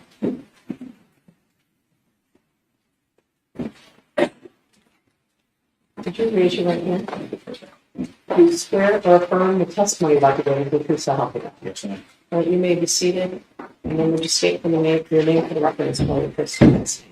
Name is Edward Wawrowski, EDWARD, last name WAGROWSKI. Go ahead, prosecutor. Thank you. Sir, how are you employed? I currently work with the U.S. Secret Service. And what do you do there? The title is a network intrusion forensic analyst. I do computer forensics, cell phone forensics, network intrusion stuff as well. And how long have you been working with the United States Secret Service? 2 months now. And prior to that, where did you work? I work with the Oakland County Sheriff's Office. And what did you do there? I was in the computer forensic unit. Okay. So, before, I take it you retired from the Sheriff's Office? Yes, I did. Okay. Before retiring, how long did you spend there? My entire time there was 28 years. I was in the computer forensic unit for 10 years. Now, if you could tell us, please, what a detective with the Oakland County Sheriff's Office Computer Crimes Unit would do on a day-to-day basis. On a day-to-day basis, our job was electronic evidence, whether it's a cell phone, computer, DVRs from a business, whatever it may be. We were the ones that handled it. We were the ones that were training how to get the data from that, or get the video from it, or interpret all detail records. Y'all, I'm going to go get me a cup of So, coffee. Exhibit 43, it's been admitted, it's your CV. I'm not going to go through the whole thing. But is it fair to say that you've had specific training for your role there? Yes, sir. Okay. Tell us about some of it. The main training that we go to with the sheriff's office was there's an organization called IASIS to become a certified forensic computer examiner. That has a 6-month testing process, 2 weeks of training after training about once a year. On top of that, for cell phones, there are other agencies. Celebrite has training they do for the tools that we use from them, and other agencies as far as. Let me interrupt you there. When you say Celebrate, what's that? Oh, I'm sorry. Celebrate's a company, and they develop software and have tools to extract data from phones and then interpret that data. How often in your employment with the Sheriff's Office and with Secret Service would you say that you actually analyze cell phones? Almost every day. That's what we do. Okay. So you went through a lot of, just now a very quick rendition of detectives' work with the Computer Crimes Unit.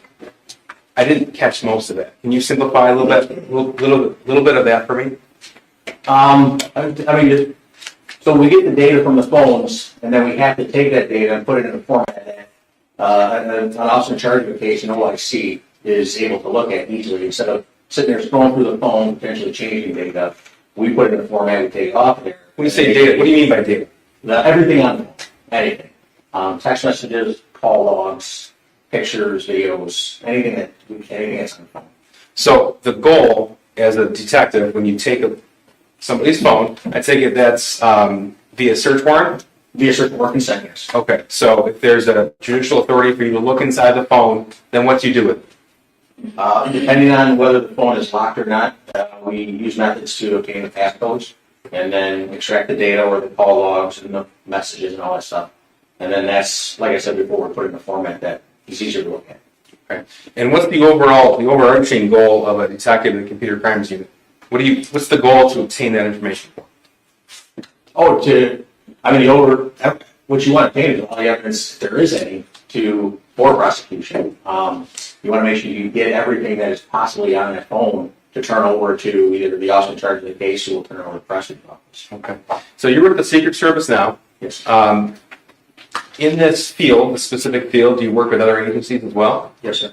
Tell us about that, please. Same as with the sheriff's office. Any agency that reaches out that doesn't have the means to have the tools to get data off the phones, you just help them with it. Okay.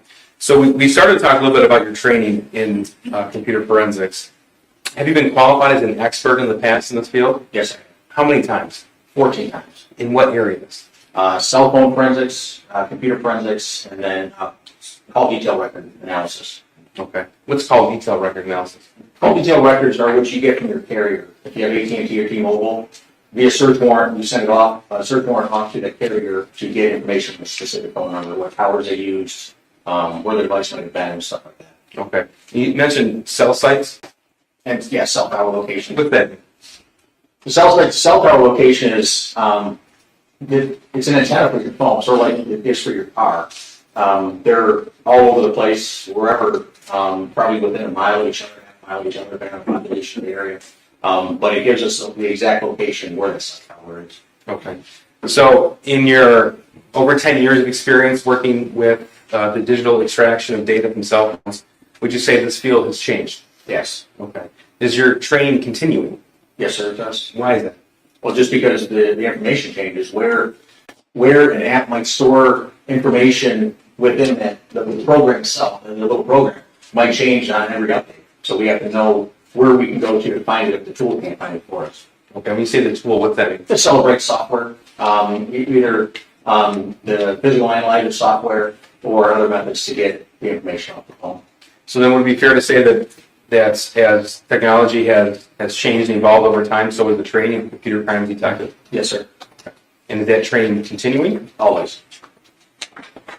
So for this time, I'm going to move to qualified witness as an expert in the field of cell phone forensics and historical cell site analysis.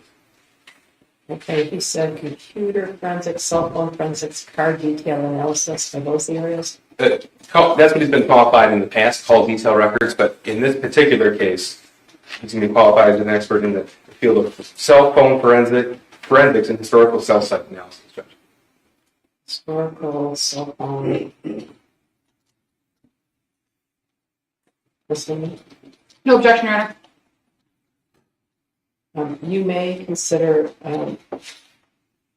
this witness as an expert in the area of historical cell phone analysis and cell phone forensic analysis. Thank you, Judge. Cell site analysis. Cell site. Thank you, Judge. Sir, you mentioned that the overall Didn't goal miss to anything. extract as much information as possible. Would that be right? That's correct. Okay. So in a digital investigation, would you confine yourself to just the cell phone? No. Okay, so what other areas would you look for information? Outside the cell phone, the call detail record isn't stored in the phone. We have to reach out to the cell carrier. A particular app, whether it's Facebook Messenger or Instagram or whatever, we can search warrant down to get information for somebody's account. Okay.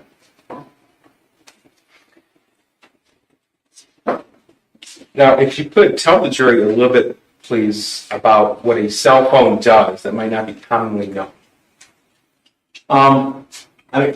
When you're not using it, when you're not interacting with it, swiping up and down and stuff like that, it could be updating your email, because you don't always telephone update, it just does it by itself. Or it's talking to a cell tower to know exactly where you might be in case it needs to send you a message or knows whether you're not in range or not, so the carrier knows to hold on to that message. there's a lot going on in the background that people just, don't know the functions happening, but it's continuing to happen. Is that while a phone's powered on? Oh, yes, Okay, so what happens if a phone's powered off? nothing. They can't do anything, they can't receive information, can't send information. Okay. Now, what about Android phones specifically? Have you had the opportunity to be trained in data extraction from Android phones? Yes, sir. Okay. Is that the same as Apple phones? iPhones? Not entirely, but how the operating system is written, it's a little different, the process of getting the data off of the phones. What do you mean? On Android phones, it's a little bit easier to get the data. You said operating system. What does that mean?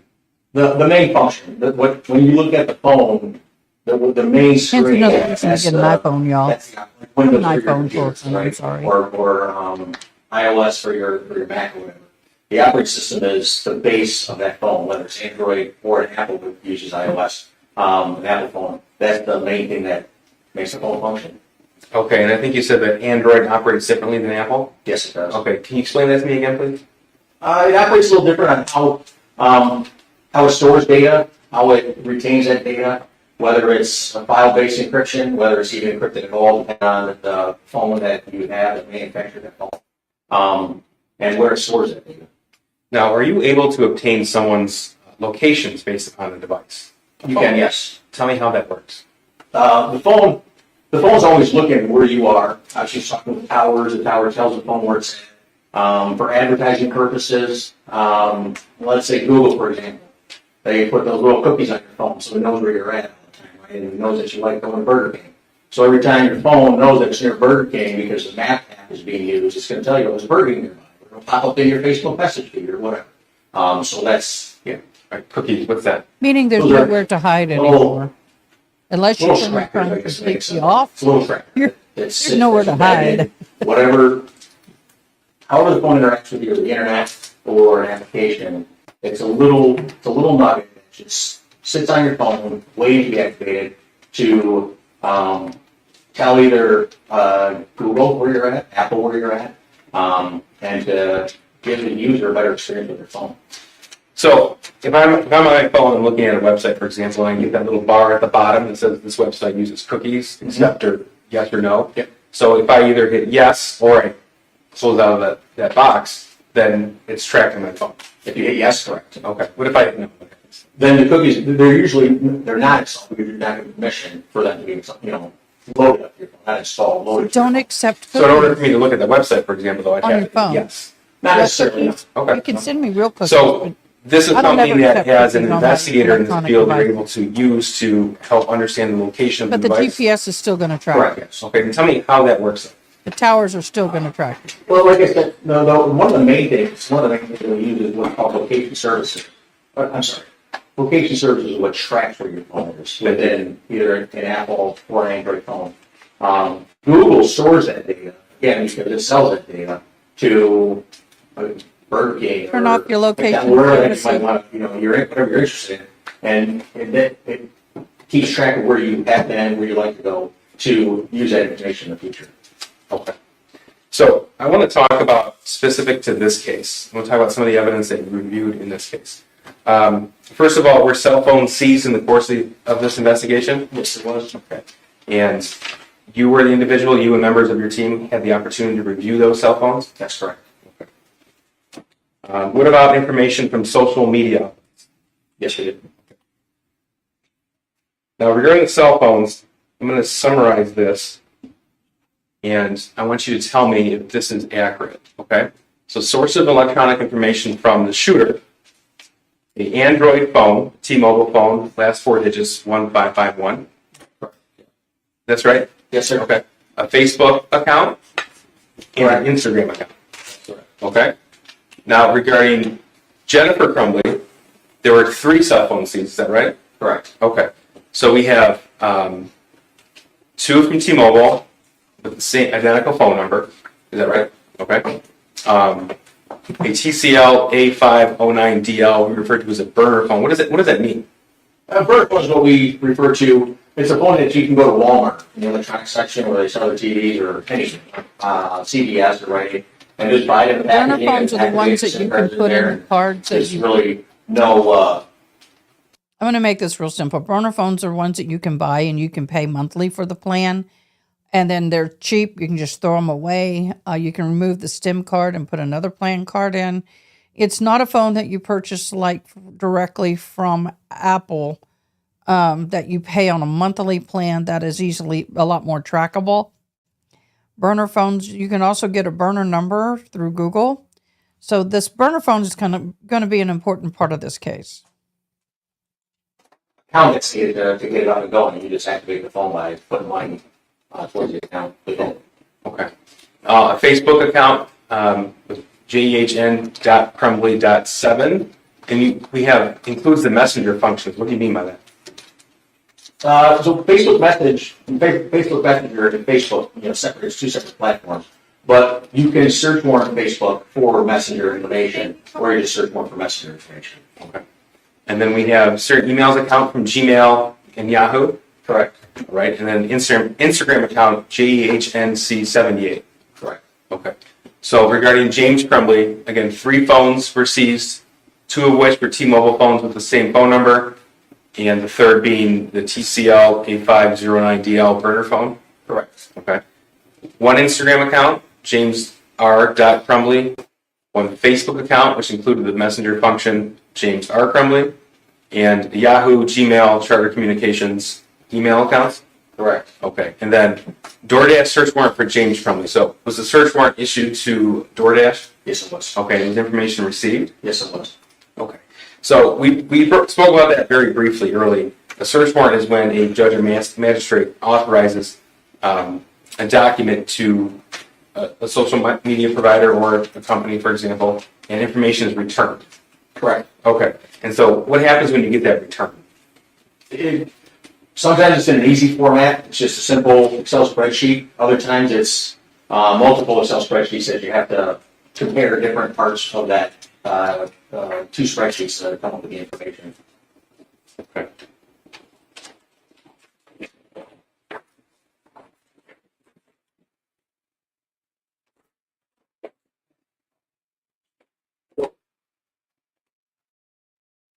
Now, your role normally would be to talk about cell phones, computers, cell towers, things like that.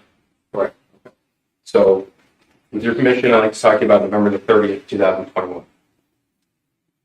Do you remember that day? You were working for the sheriff's office? Yes, I was. Okay. And you were a computer scientist? Yes, I was. Were you working that day? Yes. 12:50, 12:51 in the afternoon on November the 30th. Do you remember where you were? Yes. Okay. And tell me why. We got news from our captain that there was a shooting at the high school. Prior to that, our sergeant who was off that day, reached out and texted one of the guys in the office and said there was a shooting at the high school, and nobody believed it. Like, we believed it, but we're like, man, it's just somebody nearby house, fire off or rifle or something, and the police are going to go do their job. And then a couple minutes go by. The captain comes in and he goes, he said there's been a shooting at the high school, and he said, all hands on deck. Okay. What did you take that to mean? There's a shooting. It was, All hands on deck. You're not normally somebody who responds in active shooter situations, right? no, it's really nervous. When, for the captain to come to the computer crimes office, there was, all due respect to the guys in there and the gals in there, that's not their job to deal with that. The fact that he came in there it was a really big deal. Okay. And you mentioned you were driving pretty fast. Tell me about that. I remember getting out to my car at the time of the white minivan that had lights and siren in. No one ever took it seriously when you turned the lights and siren on. But I remember going out of the parking lot, and I looked to my left, and there's. I have been trying to. It didn't seem real. It didn't seem like this. Like, I'm thinking in my head like this is going on. Then I had my radio on in the car. I couldn't hear the radio track at the time. And I looked to my left, and there's 2 patrol cars, not even from our agency, not even from the sheriff's office, come around the far corner on this complex by the medical examiner's office and animal control. And they turned that corner on two wheels on each side of the pack, coming around that corner, their lights were signing, they were going fast. And I'm like, holy cow, this is real.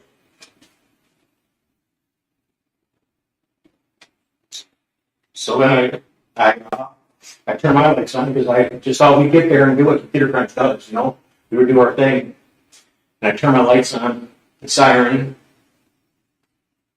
and I started going north towards Wall.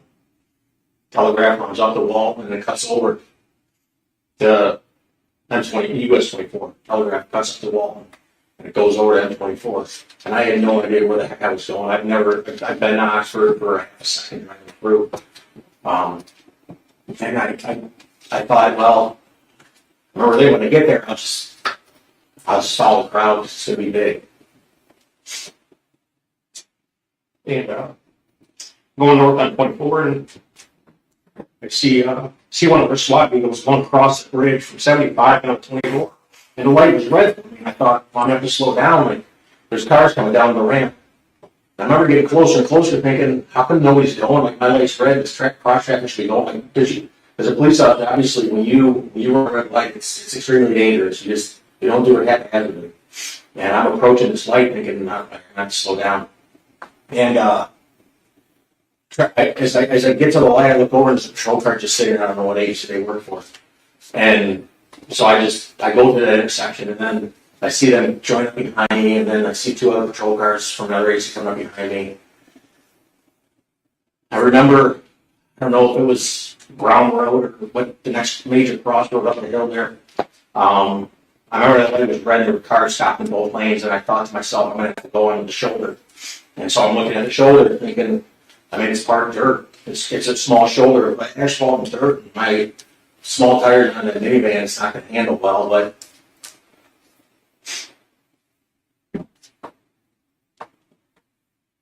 we're not going to stop going, right? So I remember feeling the steering wheel shaking, and I get around and keep driving north. Crowd still following me. I look up in the mirror every once in a while, and there had been, I couldn't count them, they were so far behind me, and the ambulances and the SWAT vehicle. We get up into town, up in the house, I think we were. And as I'm approaching the light, it just changes red. So obviously cross traffic doesn't know what's going on there. Understand, they had to call in the sheriff's department from a neighboring town. And so with the lead Very small card, community. I've always been told the lead card in a situation like that, you always hold that intersection for everybody else behind you because they're coming. And so as I entered the intersection, I stopped at the intersection, the lights and siren going. And I counted 16, at least 16 vehicles that supposed to be past me. And we start getting into town, and northbound traffic's blocked. Instead stopped. I remember going against oncoming traffic. And now you see cars coming at you, and you're I'm going to pause right there just so you get some context, okay? Oxford, per the internet, is a village in Oakland County, U.S., state of Michigan. The population was 3,436 in 2010, probably closer more to 5,000 now, maybe, I guess. I don't know. The village is located within Oxford Township, 30 miles from Detroit, and it's a northern suburb of Metro Detroit region. Okay?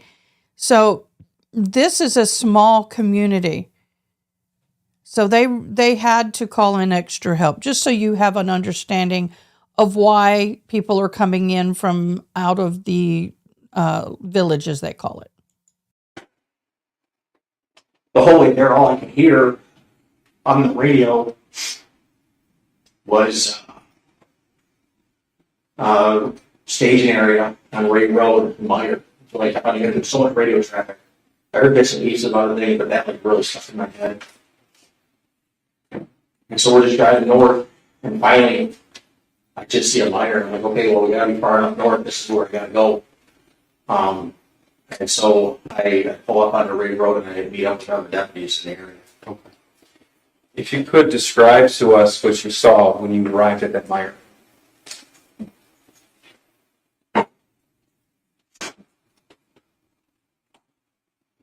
was tough. It was really tough. I got a daughter who, she's 17, 18 years old, and, 17-year-olds, they wear those tight leggings and all that stuff, and small shoes. I remember standing there on Ray Road, and I see these kids. One kid didn't even have a shoe on, he only had one shoe on him, walking through the snowbank, going down to the mire.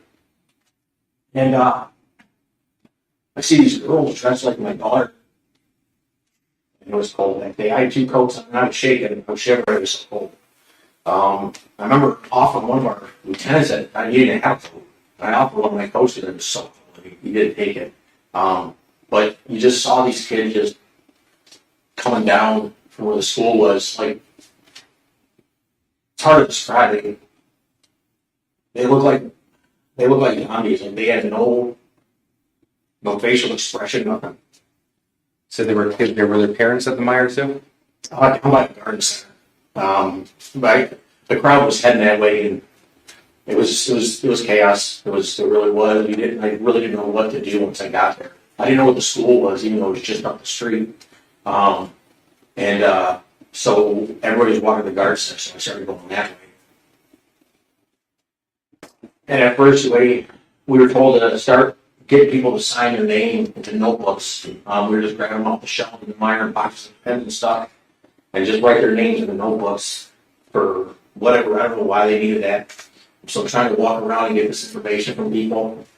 And then they started yelling.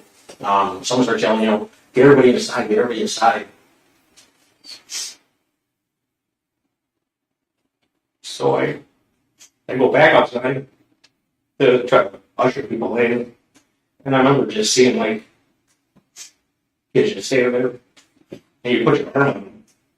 And you don't want, they send for this, whatever happened. I don't want to force them. I'm not going to grab them. I'm not going to make them do anything they don't want to do. So I sort of, like, if they didn't move, I just left them. Like, they were okay. They went in harm's way. I remember seeing parents just standing there, and these school buses started arriving. And I remember thinking, God, that is just crazy. Why the heck are there school buses? I didn't know anything about the plan when something was happening at the school.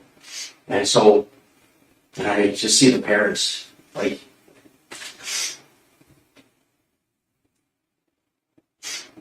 you see them just almost praying that their kid came off the bus.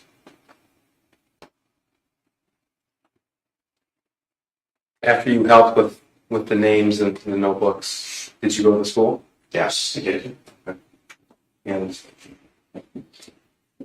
were you directed to go to school, or did you just know that's where you were needed? No, one of the other detectives, Jeff Egger, he went responded to the school, and he called me on my phone and said they were trying to get the video from the surveillance camera in the school.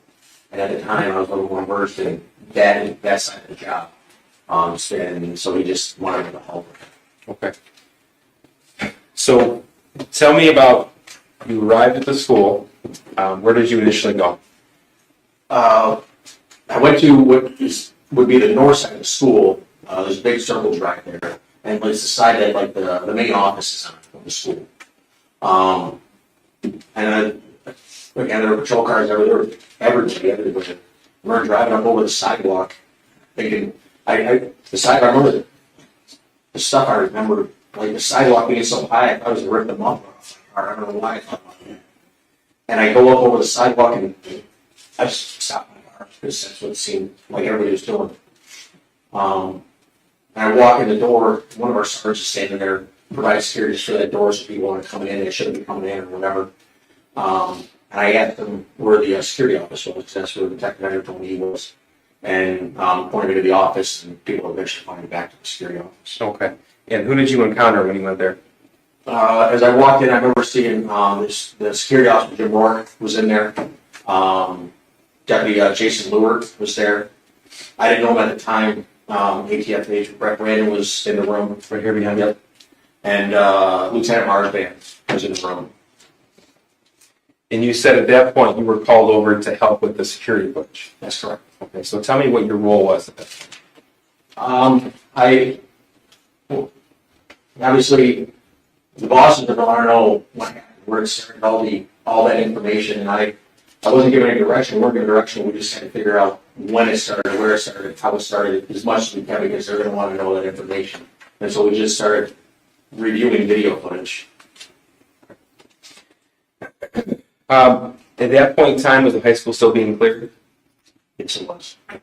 And when I say being cleared, we haven't had another officer testify yet. What does that mean?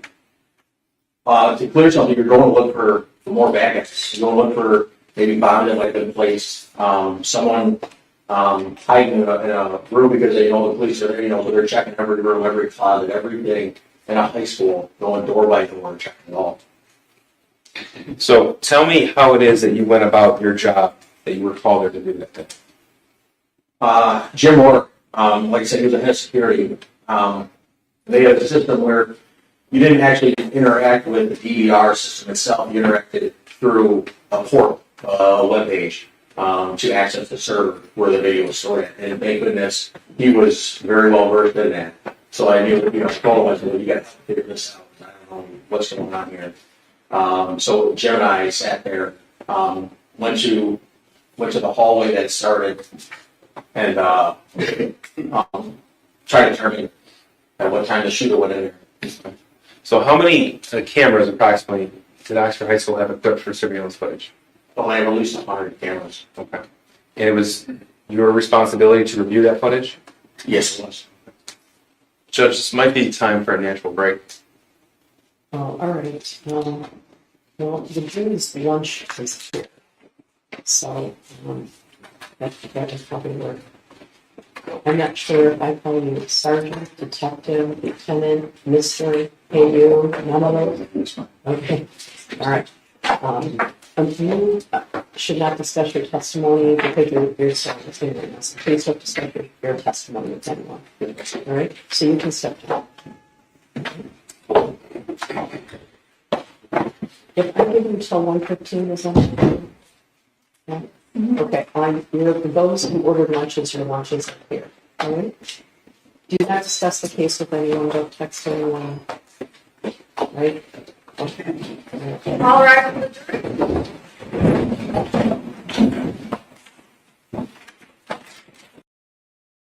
Okay, it looks like they're going to be taking their lunch break, and I might as well do the same.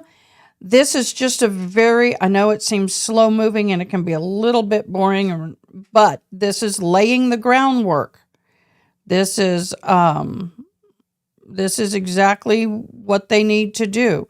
So with that, we will take a break. I will be back after lunch, and it will be the afternoon session of day 1. Thanks for joining. See you soon.